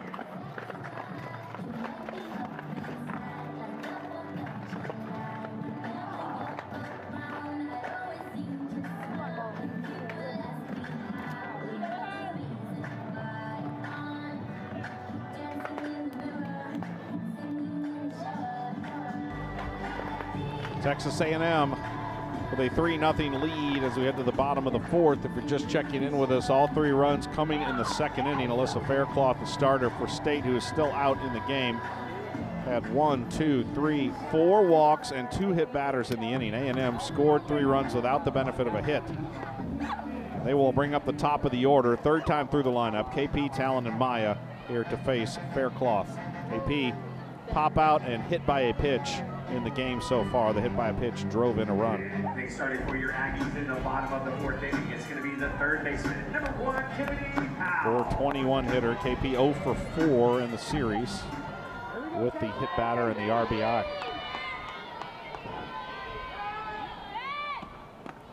Swings and misses at the changeup for strike 1. Back to the projections we were talking about, D1 softball, Softball America. If you kind of compare them both of them have about 10, maybe 11 teams that you could consider what's considered a safe host. You know, we got 3 weeks left in the season. There's still a lot can happen, but I feel like those teams will all pretty much end up hosting a regional. That's a ball inside. Alabama, Oklahoma, Texas, Arkansas, Florida, Tennessee, Georgia, Texas Tech, UCLA, Nebraska, probably Duke. All of those teams have put themselves in a really good spot to host postseason action. And that pitch is called a ball. Now Mississippi State can bark because that was at the knees. So we've lost the pitch at the knee as far as a strike call at this point in the game. 2-1 the count.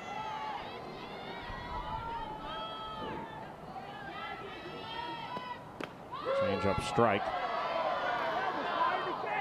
Counts 2-2. So again, about 11 teams you consider probably safe hosts, and then there's about 9 teams or so in the final, which you would say 5 hosting slots that have a shot. 2-2 rip foul by KP. At this point, obviously, we still have 3 weeks to go. So this pile of teams fighting for what you would say 5 hosting spots: Mississippi State, Texas A&M, LSU, Virginia Tech, Arizona, Stanford, Florida State, Oregon, maybe Oklahoma State.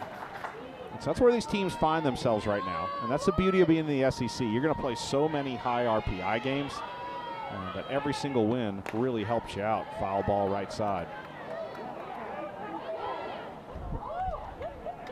As of this morning, actually, the Aggies saw their RPI jump a couple of spots just by beating Mississippi State. They went up to 14. Mississippi State now 16 in the RPI as of this morning, but still top 20, top 25 RPI victories for both teams on the table. And for State, it's road opportunities here.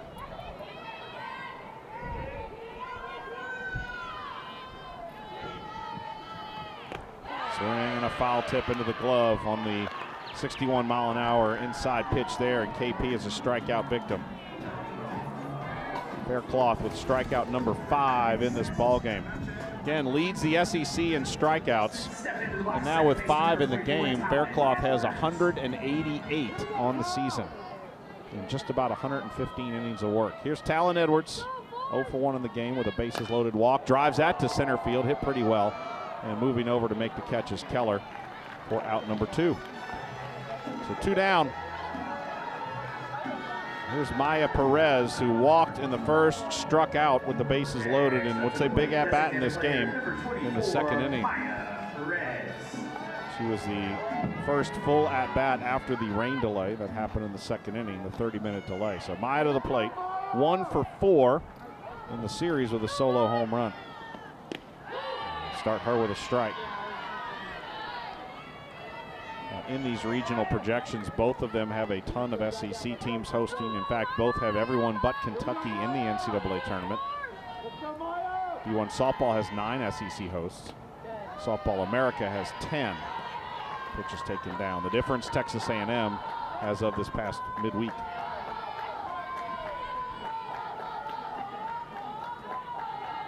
Three 0 Aggies.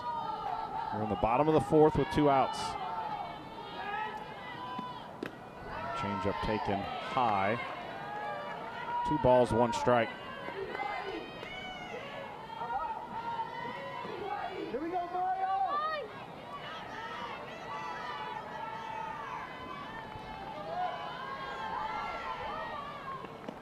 Changeup, big swing and a miss. Maya just missed that one. Faircloth fooled her twice in this game with that big sweeping changeup. 2 balls, 2 strikes, 2 outs here in the bottom of the 4th. Changeup fouled off. You got to credit Faircloth with all the traffic she has created on her own in this game. 6 walks, 2 hit batters. She's only given up 1 hit and has only allowed 3 runs. She has gotten the Aggies out in what you would say big moments, other than some of those bases loaded walks. Aggies today 1 for 7 with runners on base. That is low, and the count is full. Got Maya on a full count changeup in this exact same position in the second inning. Let's see if she goes back to it again here.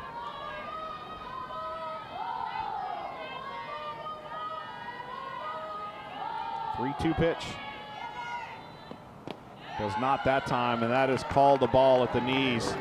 And Maya Perez draws her 2nd walk of the game. Jeff Harger is going to go get a pinch runner at first. Looks like Ansley is going to come in and run. And freshman Ansley Gross trotting in to run at first base for Maya. Ansley, 26th appearance of the year, 6 stolen bases, 15 runs scored. And while we got a chance to talk about Ansley Gross, you know, if you've been watching this team really closely all season, Ansley, as a freshman, made some really unfortunate, I would say, base running decisions very early in the year. But kept her head down, kept working, and she is one of the first go-to pinch runners off the bench now for the Aggies. So it's really fun to see her growth here in this freshman season in her role on this team. First pitch is a strike called on the outside corner to Michaela Wark, 0-1. Mick 0 for 2 in the game, 0 for 4 in the series, with a walk and a run scored. Both of those coming yesterday in the Aggies' 3-1 win.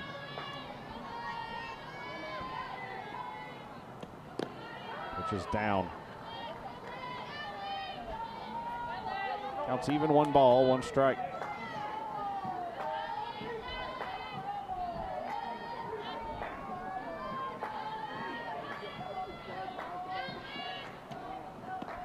Grounded to the shortstop, 3-hopper. And the throw to first is in time from Stiles for out number 3. So the Aggies with a 2-out walk. Nothing doing after that. We'll head to the 5th. Still 3-0. A&M leads it. This is Aggie softball from Learfield. Fans, it is time to bring the energy and re-energize the 12th man. Congratulations Section 109, row 7, on winning some free Celsius. Don't forget to show up and bring the essential energy all game long with Celsius, the official energy drink. Flip it.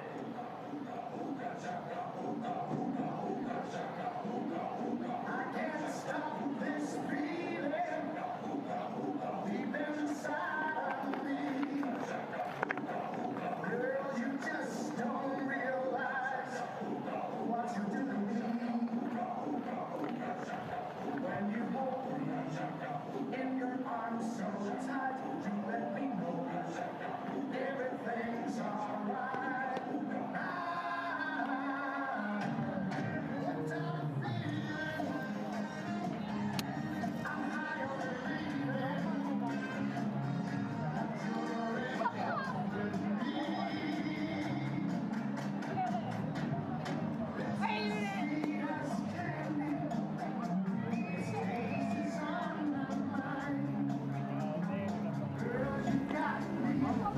Fifth inning here at Davis Diamond, 3-0 Texas A&M leads Mississippi State. 3 runs, 1 hit, 1 error for the Aggies.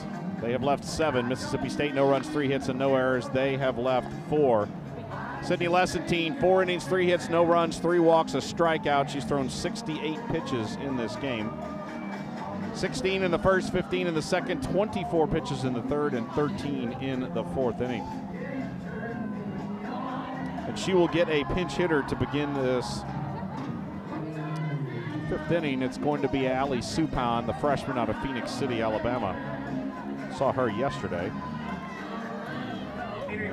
Tyler Bratton, Samantha Ricketts just trying to find some sort of spark off the bench. Suppan struck out looking in the pinch hit appearance yesterday against Sydney Peters. So Suppan, right-handed hitter. First pitch is hit well into center field on a line, but it's right at Kelsey Mathis. One pitch, 1 out here in the fifth. That's now 5 in a row retired by Lessentine. Mississippi State's 3 hits in the game, 1 coming in the first inning off the bat of Nadia Barbary, 2 in the second inning, and a Carter Des Rivera. Here's Kinley Keller, the 9-hole hitter, flew out to left field in this third inning. She's now 0 for 4 on the series. 290 hitter as she stands in from the right side. It's a strike called. You know, talking about the regionals during the break, we're not on the committee, but if we follow the Aggies for obvious, we're here. We watch them play every game. Feel like if the Aggies could win 2 of these next 3 series, they're probably at a decent spot to host. That's a ball, 1-1. Aggies have this series, then they have South Carolina away, and then Oklahoma at home. And I think you could say the same thing with Mississippi State. With this series, with a road series at Ole Miss at the end of the year, and then the middle series at home against LSU. 1-1 outside, 2-1. State only has 1 series win this year, but they've played so many good teams, and they've gotten games from every one. They got a game against Tennessee. They got a win against Georgia on the road. They've got 1 win at Florida. And they got a win against number 6 Arkansas. So all of those points add up.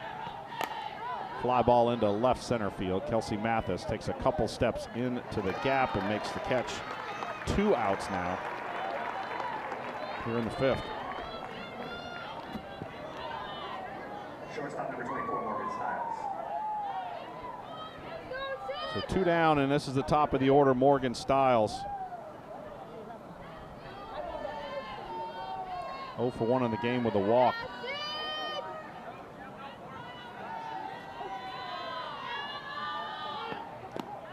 First pitch misses down and in for a ball, 1-0. So State, again, 34 wins on the year. I think the one knock you could make on their resume is their non-conference strength of schedule is not what you've seen out of some of the other SEC teams. Only had 1 ranked team on their schedule. 2-0 outside. They split at Clemson. They went to Waco. They played Baylor. They drew, some of the Belmont can be a regional team from time to time. They came to Starkville. They went to Georgia Tech and won there. South Alabama on the road. That's usually a regional team or one that's fighting for it as well. Popped up on the right side. Talon Edwards will call for it and make the catch. Trout number 3. That's now 7 in a row retired by Sidney Lessentine. So State, again, any win they can pick up, just like Texas A&M, is going to really help that tournament resume come 3 weeks from now. Middle of 5, 3-0. Texas A&M leads it. Usually by 14 you can tell if they're good or not. Well, yeah, and there's a lot of learning. If you're gonna play in Texas, you gotta have a good band. That lead guitar is hot, but not for so close enough that you'll play in love, that's all bands. If you're gonna play in Texas, you gotta have a good band.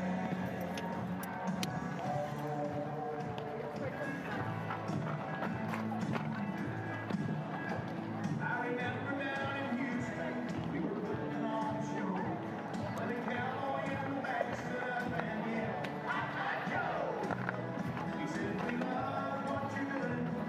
Boys, don't get us wrong. There's just something missing in your song.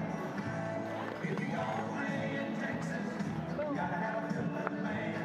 That lead guitar is hot enough for a Louisiana man. So long enough that you'll play in love, that's all bands. If you're gonna play in Texas, you gotta have a good band." How are we making our odds?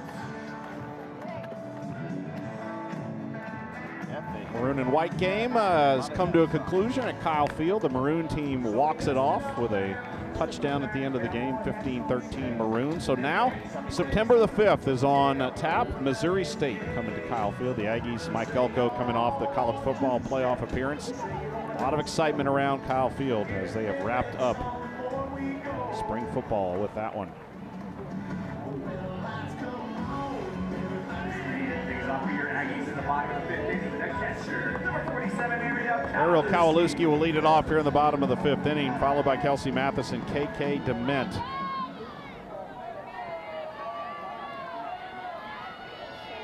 .99 pitches, I believe, for this Faircloth. And the first pitch, she'll swing and a miss.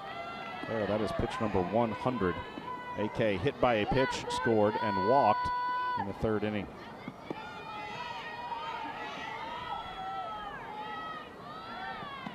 It's high and outside. Also want to update you on Texas A&M Equestrian. The Aggies riding for the national championship as we speak. 1 discipline remaining. So there's 4 disciplines, 3 are in the books. The pitch misses inside. 2-1. Actually, might have 1 more point on the table. The Aggies trailing South Carolina 8-6 with 6 points left. So it's anybody's meet. A&M going for its first national title since 2017 over in Ocala, Florida. Grounded to the right side off the bat of AK. And second baseman Schaefer. We have a new second baseman, excuse me. Ali Supan in the game. We'll throw her out. 2 down, or 1 down, excuse me, here in the 5th. Next up by center fielder number 99, Kelsey Mathis. Here's Mathis. Walked and scored in the 2nd, struck out in the 3rd. She's 0 for 3 on the weekend. First pitch is off the plate for a ball, 1-0.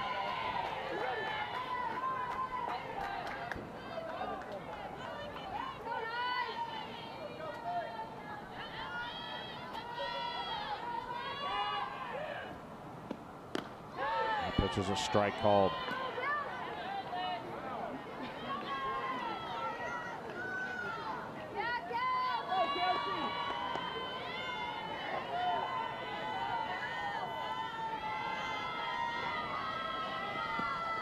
Bounces that one in, 2-1.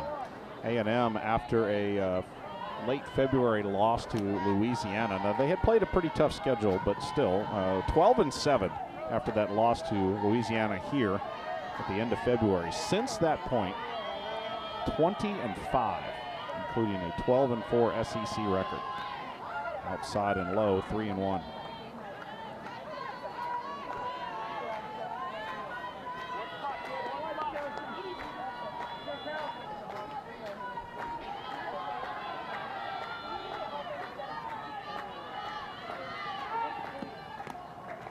That one misses low. That's a walk. Comes with 1 out here in the 5th and a 3-0 Texas A&M lead. That is walk number 8 of the game for Alyssa Faircloth. Shortstop, number 16, KK Demand. Here's KK. Aggies could really use some insurance runs here. 3-0 against the Mississippi State team. It's got some serious pop in that lineup. First pitch misses to KK. Walked and scored in the 2nd inning, singled to left center in the 3rd. She has the only hit of the ball game for the Aggies so far in this one. Grounded to the shortstop, high hopper, plays it on the high hop, flips to second, only play there as Stiles, and that will get Kelsey Mathis. Stiles charged it, thinking maybe she had a chance for a double play, but it took a really high bounce. And she had to just make sure she got the out. Now batting left fielder, number 11, Paisley Allen.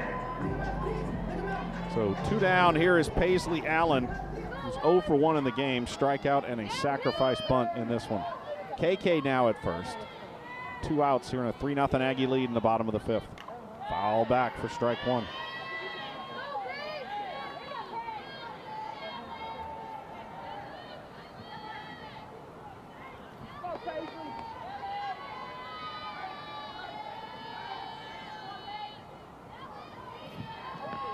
It's the 0-1 pitch.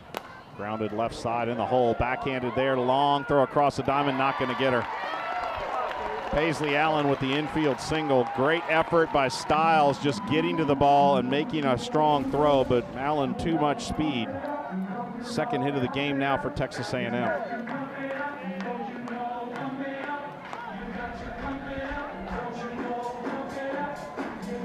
into the box, it's going to be Aggie right fielder, number 8, Frankie Grajo.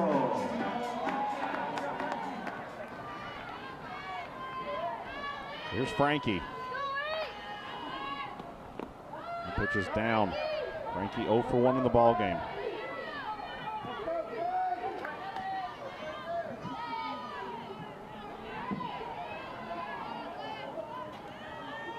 A&M with the opportunity here to add to a 3-0 lead. Need a big 2-out hit.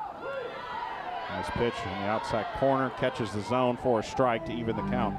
Aggies today are 0 for 5 with runners in scoring position and 2 for 10 with runners on base.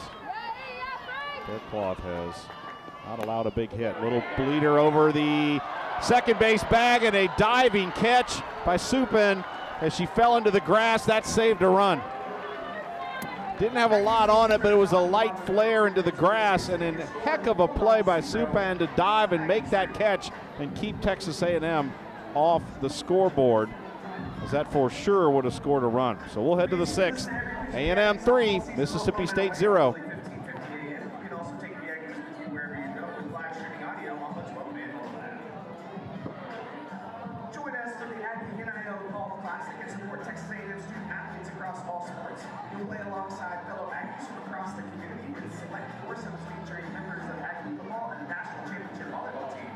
It's a great opportunity to connect, compete, and make a direct impact on our student athletes. Spots are limited, so register today at 12man.com/Aggie NIL Classic. The Aggies will be back in action tomorrow, April 19th at 1 p.m. for the final game of this series with the Mississippi State Bulldogs. To purchase game tickets, visit 12man.com/softball-tickets.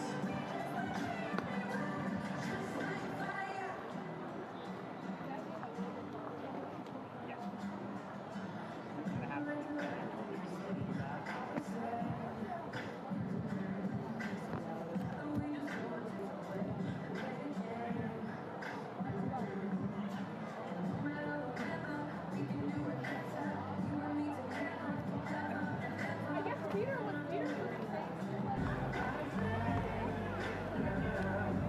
3-0 as we head to the 6th inning here at Davis Diamond. A&M 6 outs to take the series. Mississippi State chasing 3 runs to try to even it up. 1 o'clock tomorrow to wrap up this series. Hope you're driving around in town or with us here in town that we can join us. It's going to be a beautiful day. One of the last cool days of the year. Lessentine still in the circle for Texas A&M, has allowed the 3 hits in this one. Aggies have Grace Sparks in the bullpen. Don't know if I see anybody else there. But Lessentine now, third time through the lineup, is going to get the power hitters here. Barbary, Sells, and then Ernstus do up 2, 3, and 4 in the Bulldog lineup. Barbary 1 for 2 in the game with a single back in the first inning.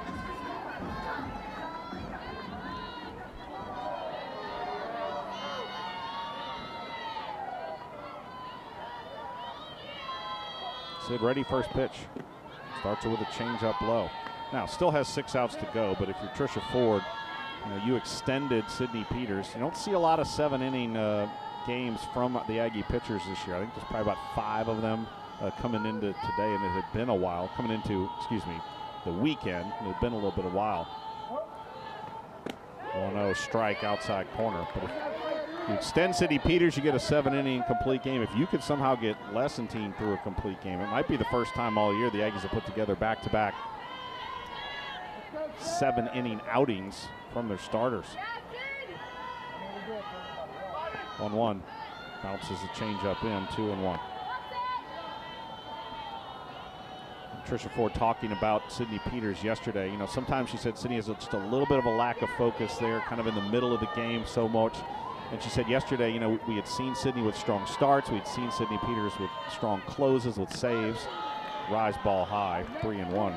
And that's really the way they approached yesterday's game. It's like, okay, hey, reset, and now it's almost like you're coming back in to save the game. And Lessentine has done both of that as well. Lessentine has had strong starts. She's also come in and got some big saves for Texas A&M. Ray Sparks, probably the first one in relief if the Aggies go to the pen. That's outside, ball 4. Last 2 rise balls there by Lessentine, overthrew those. And that is walk number 4 of the day for Sydney Lessentine. Here's Kiara Sells. She has walked twice in this contest.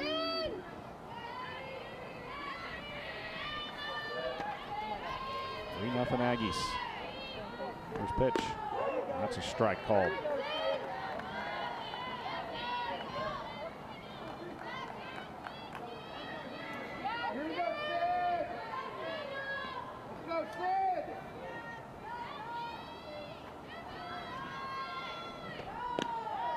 Down and in. Counts even at 1. Sells 0 for 2 with 3 walks in this series. Came into the weekend, did Sells. She's hit leadoff. She's also hit 3-hole. In the 3-hole this year for State, she's hit .427 and has really provided some serious pop for them. Changeup popped up, right up the chute. Who wants it? AK, Sydney Lessentine collide in fair territory, and it rolls back over the plate. Both players called for it.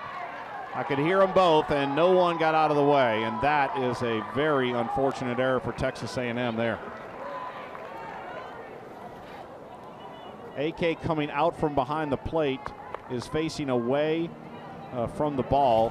Probably a ball that she needs to let Lessentine catch. Lessentine called for it, and they both collided. The ball popped out, and everybody's safe.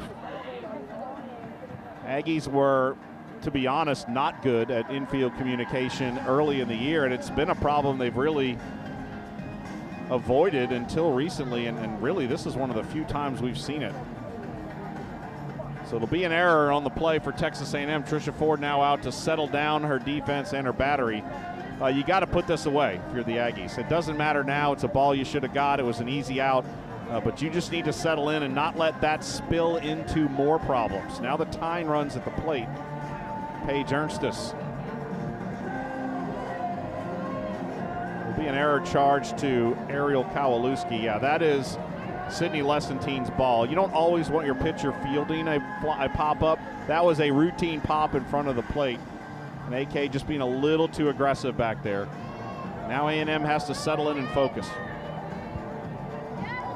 Mississippi State's gone to the bench to get a pinch runner out at second base. Greta Grassel, the sophomore, will run out at second for Nadia Barbary. We saw her yesterday. So Grassel into the game to run. Tying run to the plate here in the 6th inning. Paige Ernstus 0 for 2 today. Bends a pitch outside for a ball, 1-0. Ernstus came up in this situation, but with 2 outs in the 3rd inning and fouled out to left field. A&M could really use another one of those double play balls. 1-0. Check swing popped up. It's coming back, and it'll make it over the net and land in the crowd, and the count is 1-1. You can take that foul ball home courtesy of the Dixie Champions.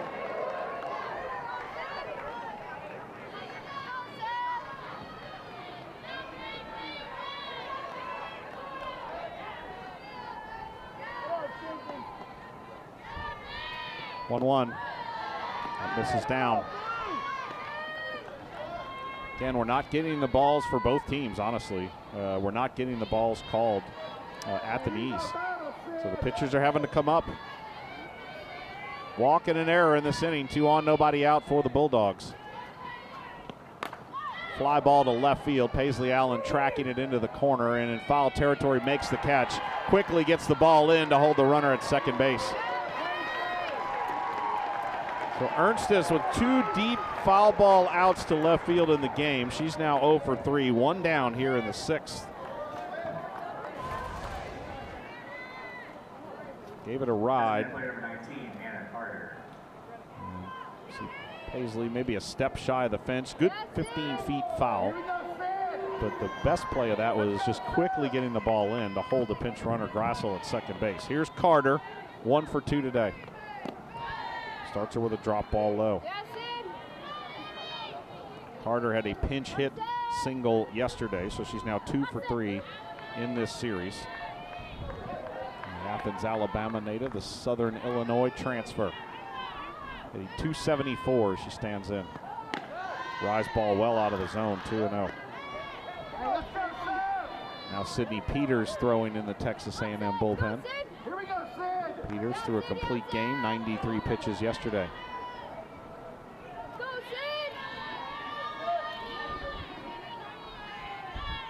2-0, grounded to first base. Michaela Wark will pick it up and take the out there. 2 down, and both runners advance into scoring position now, but that's a big second out for the Aggies, who need now 4 outs to put this game on ice. Here's Bernardini. Double play ball in the 2nd, ground out in the 4th. .274 hitter as she stands in. 3-0 Aggies here in the 6th with runners at 2nd and 3rd. And starts her with a strike on the inside part of the plate.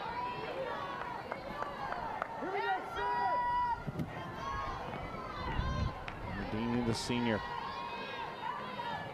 One of the veterans on this Mississippi State squad. Same pitch, strike 2. Maybe a little further in, and the Bernardini with a strange look on her face, and both coaches on the Mississippi State field are barking at Chad Spittler. Now Tyler Bratton calling time, and he's using this to yell at Spittler, and I don't blame him. Yeah, he's talking to his hitter, but he's really yelling at the home plate umpire, and I don't blame him. That ball was a good 2 balls off the plate.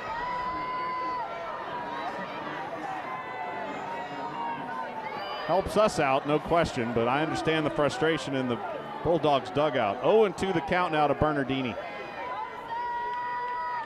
Lessentine ready, here's the pitch. Up and in on the rise ball. Checked her swing.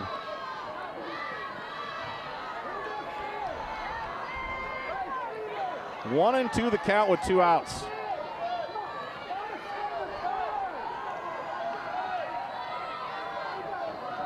Lessentine checking the digi wrist here to get the sign, and needs to call time. There she does. Had about 5 seconds left on the pitch clock. You can see it there behind home plate.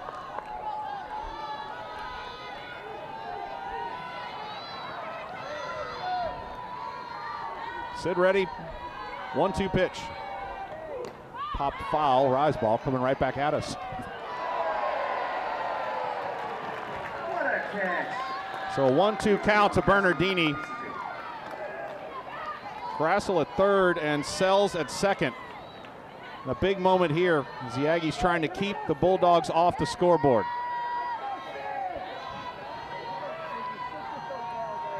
One, 2. Swing and a miss. Got her on the inside corner. 3-0 Aggies. Sydney Lessentine escaping the jam, and we're on to the bottom of the 6th. Texas A&M leads it.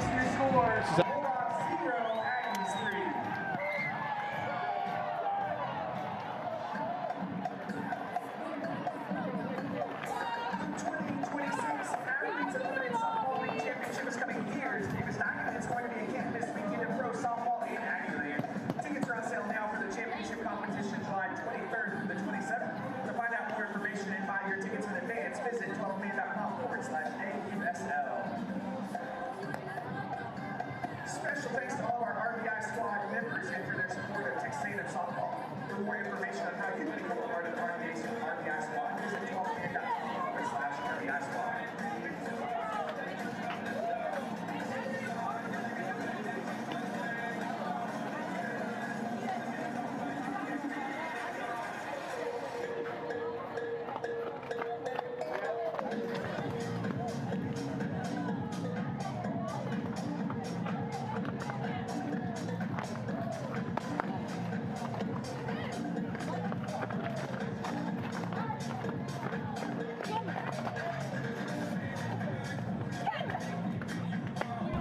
Three 0 Aggies as we head to the bottom of the 6th inning. Sydney Lessentine getting out of a huge jam there. Leadoff walk at the 6th and an error, and then she goes foul out, ground out, strikeout to keep this a 3-0 ball game. Mississippi State has out hit the Aggies 3-2 in this one.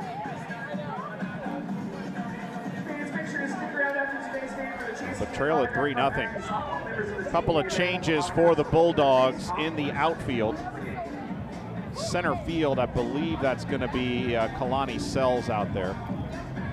Let's see, yeah, Kalani Sells now in the game in center. There's a look at her, and the center fielder Keller moves to right field. So Keller in right, and Kalani is in center field. Saw this yesterday with some defensive switches. I don't see anything else. I'll just double check that here in a bit. Here's KP to lead it off. 0 for 2 in the game, was hit by a pitch in the 2nd inning. Takes the first pitch outside for ball 1.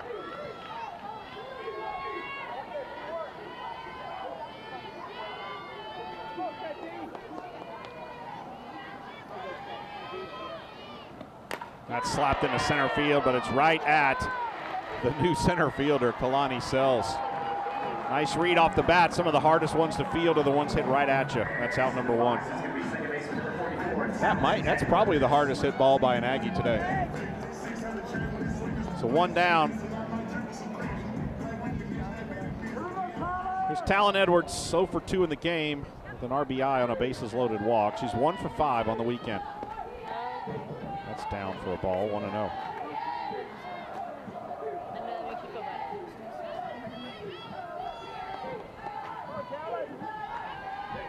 3-0 A&M. Needs 3 outs in the 7th inning to take the series. Line outside, 2-0.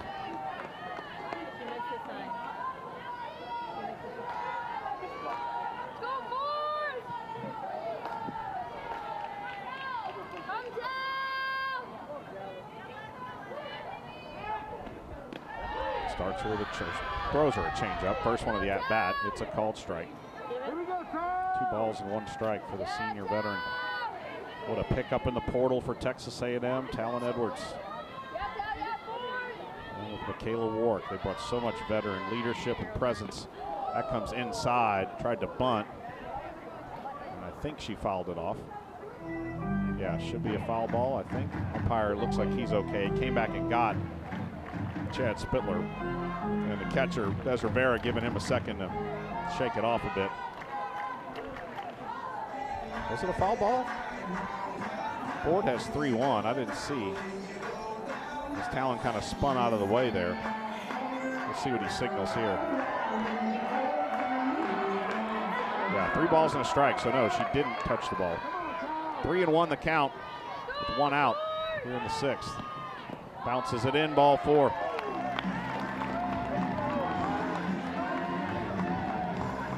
Walk number 9 for Melissa Faircloth. And here's Maya. And we're going to get a pinch runner at first base. Looks like Haley Golden's going to come in and run.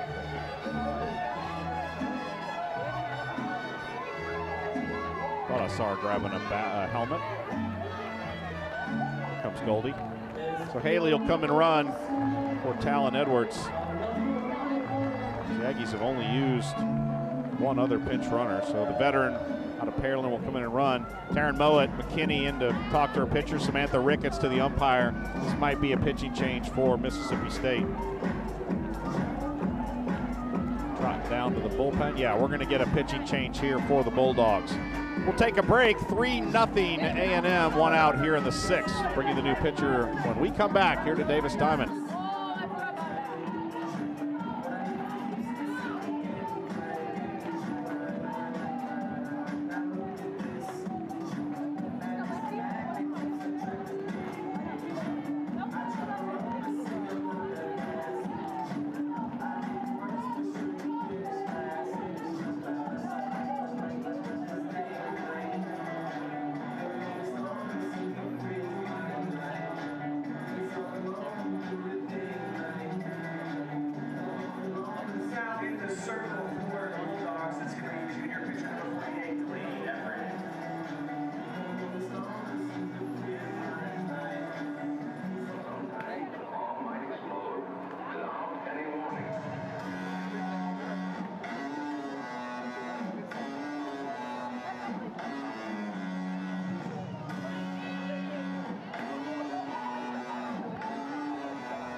New pitcher for Mississippi State is the veteran lefty Delaney Everett, the junior out of Oakdale, California.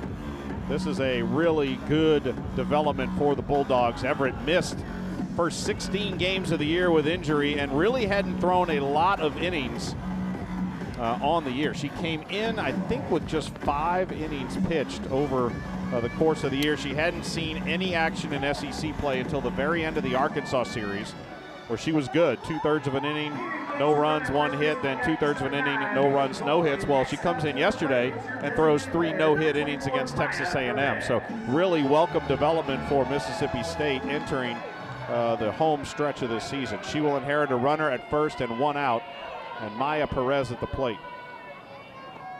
Maya takes a pitch down, checks her swing. The umpire's going to go and say no. It's a ball. Again, you're asking the first base umpire to check a swing on a left-handed batter, but that's just kind of the alignment of the umpires there. 1-0 the count to Maya. 2 walks in the game along with a strikeout, all off the starter Faircloth. Swing and a miss. Counts 1-1. Definite speed increase here with Everett. We saw her in the upper 60s. That last one, 69 miles an hour. Maya grounded out into the circle off Everett yesterday. 1-1 chopped up the middle, and it is through to the right of the bag and into center field. Haley Golden races around second into third. Maya Perez. 3rd hit of the game for Texas A&M, who now have runners at the corners.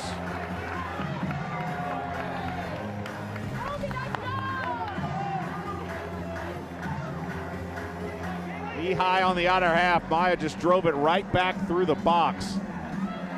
And the Aggies with some traffic here. Maya has already been lifted in this game, so we might leave her there. Here's Michaela Wark. 0 for 3 in the game, 0 for 5 in the series. 1 out, runners at the corners. Fouls the first pitch off. It was in on the hands, and she fouled it towards the Mississippi State dugout for strike 1. Make a .341 hitter as she stands in.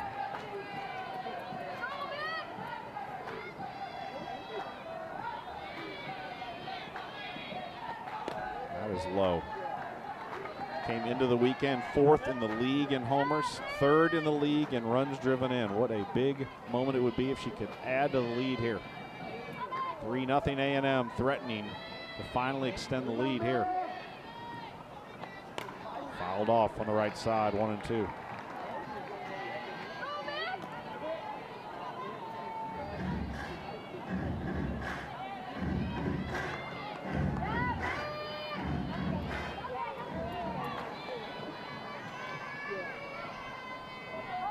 Delaney Everett ready, 1-2. Outside and high. Faircloth, the starter for State, is still responsible for the runner at third. 5 1/3, 2 hits, 3 runs. 9 walks, 2 hit batters, and 5 strikeouts in the game. Up and in. The bend out of the way of that one. The count is full. 69 up near the helmet there. And now a full count to Michaela Wark. Faircloth gutted through 122 pitches in the game. Everett ready. 3-2. That's hit into right field deep. That will get a run home. Lined out pretty close to the warning track. And the sacrifice fly brings home a huge run. It's 4-0.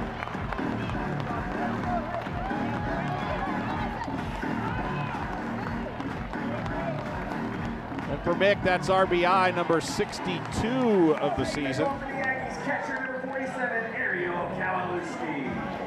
Now 11 shy of tying the school record. Here's AK. 0 for 1 in the game. That's a strike called on the outside corner. AK was hit by a pitch and scored in the second. Walked in the third, grounded out in the fifth. Yesterday against Delaney Everett, AK grounded out. Everett got a ton of ground balls in her outing. Fouled off here on the left side, and the count's quickly 0-2. 4-0. That run feels so huge if you're Texas A&M.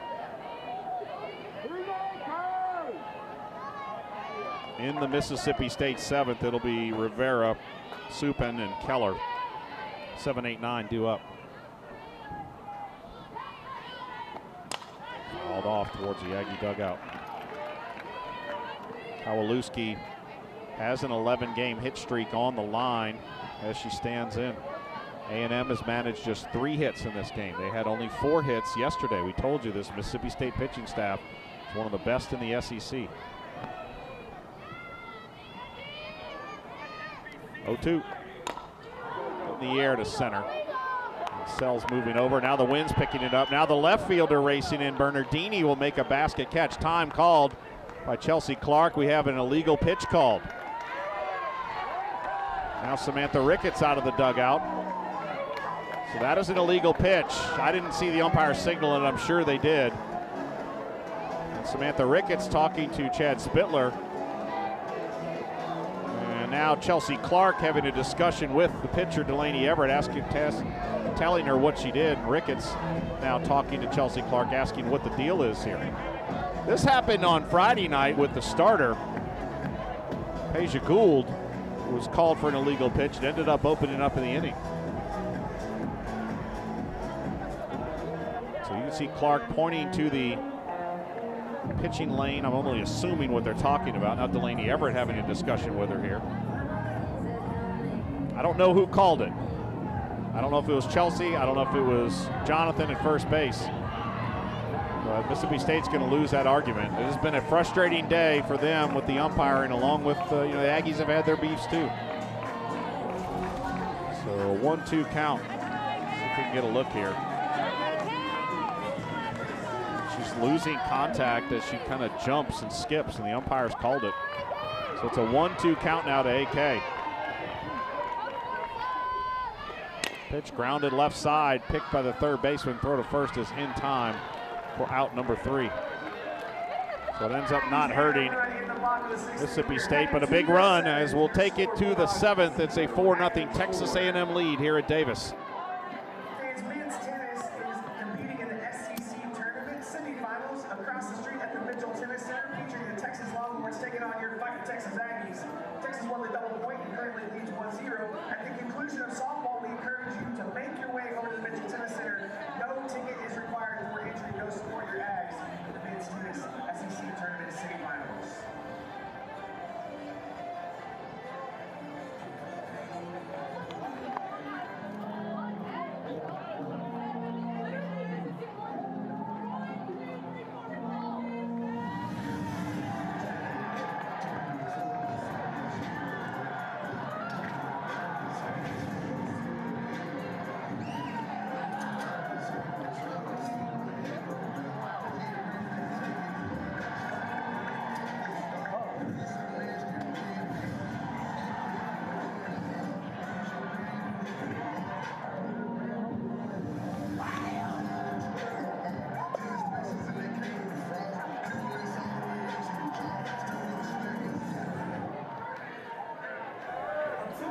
Seventh inning, 4-0, Texas A&M over Mississippi State, looking to take the series. It will conclude tomorrow, 1 o'clock here at Davis Diamond. We'll have post-game run the bases for the kids. 12thman.com/promotions for more information. Tickets, 12thman.com/softball tickets. Sydney Lessentine out looking for the complete game. She has 1, 2, 3, 4, 5 technically full complete games this year. One of them was a 5 inning, so 5.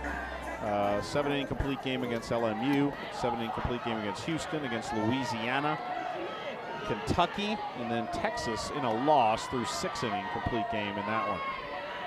Taylor Troutman to the plate, and the first pitch is a strike called on the inside corner. First at-bat of the game for Taylor Troutman. The left-handed hitting freshman out of Henderson, Kentucky. Troutman, a .284 hitter, 4 homers, 14 runs driven in. Outside. Troutman has 7 runs driven in SEC play. That leads the team. Georgia State has struggled to score runs in conference play. They're about just a little over 2 and change runs a game over a really tough SEC schedule. That's high. 2-1 to Troutman. We saw her yesterday as a starter, 0 for 2 in the contest.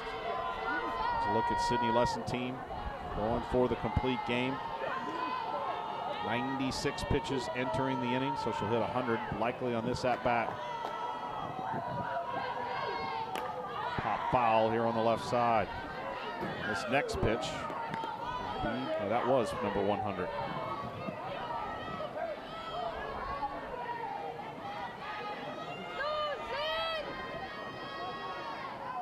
Third time this year she's hit over 100 pitches. Change up, just got a piece of that. Troutman was way out in front of that. Was able to stay alive.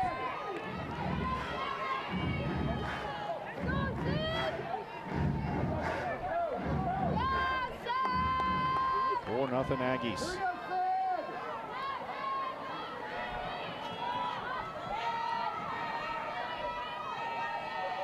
Two. Up and in on the rise there. The count's full, 3-2. Bullpen is quiet. This is Lessentine's game for now. Trying to protect a 4-run lead. There's a look at her pitches by innings. Been pretty efficient other than that 3rd inning. Payoff pitch. Fly ball to right. Frankie takes a few steps in, now jogging in. Makes the catch, 1 out here in the 7th.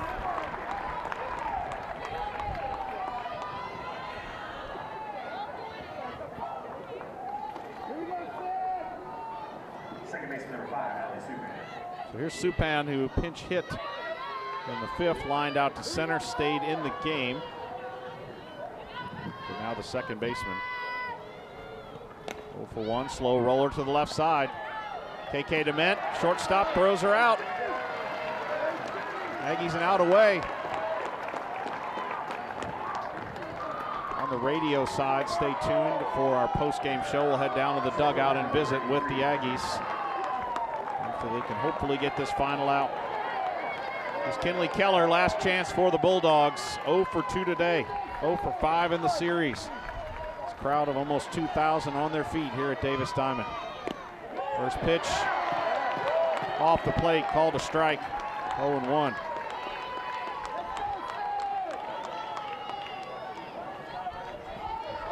I'll go right back to that if I'm Sydney Lessentine.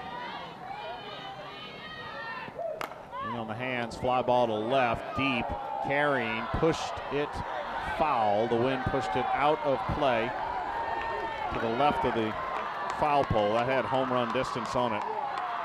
And the count's now 0-2. Now Lessentine a strike away from the complete game shutout.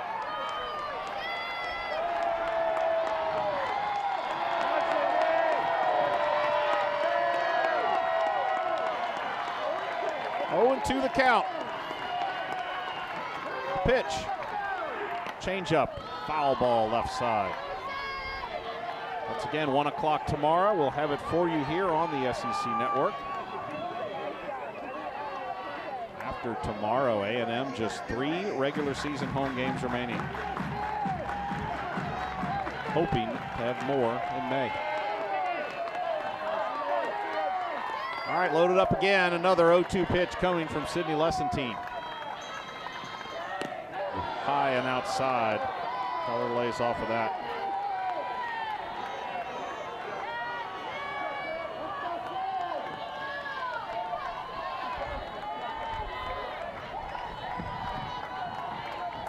Sidney ready, another 2-strike pitch, and that is off the plate. And that's a ball, 2-2 the count. He's been calling it a strike, didn't call it a strike that time. But a great location, picture perfect pitch, just didn't get the call. Lesentine versus Keller. Time call, just step off the rubber.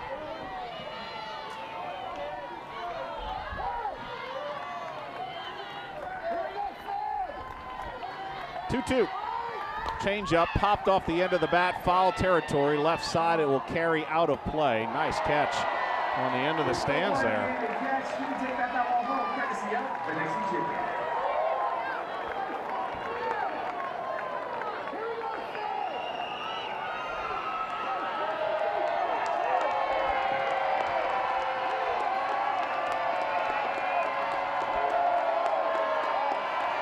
2-2 pitch coming.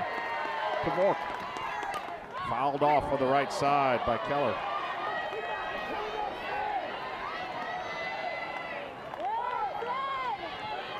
Leadoff hitter Morgan Stiles on deck.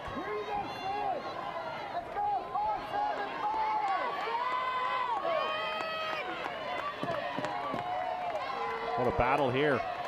2-2. In on the hands, popped up behind third base. KP with the basket catch in foul territory. And that is the ball game. The Aggies win it 4-0 over Mississippi State to take the series. Sidney Lesentine being mobbed by her teammates outside the circle. The Aggies with the victory take the series. They'll be going for the sweep tomorrow. 33-12, 13-4 in SEC play. Mississippi State falls to 34-13 and 6-11. Again tomorrow on the SEC Network, 1 o'clock, the finale of this 3-game series. On the network side, thank you so much to our outstanding 12th Man Productions crew for their work on a very busy Saturday here in Aggieland, and thank you so much for tuning in.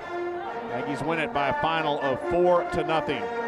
On the radio side, our post-game show will continue after this. We'll head down to the dugout and visit with Tricia Ford, Sidney Lesentine after this 4-0 victory.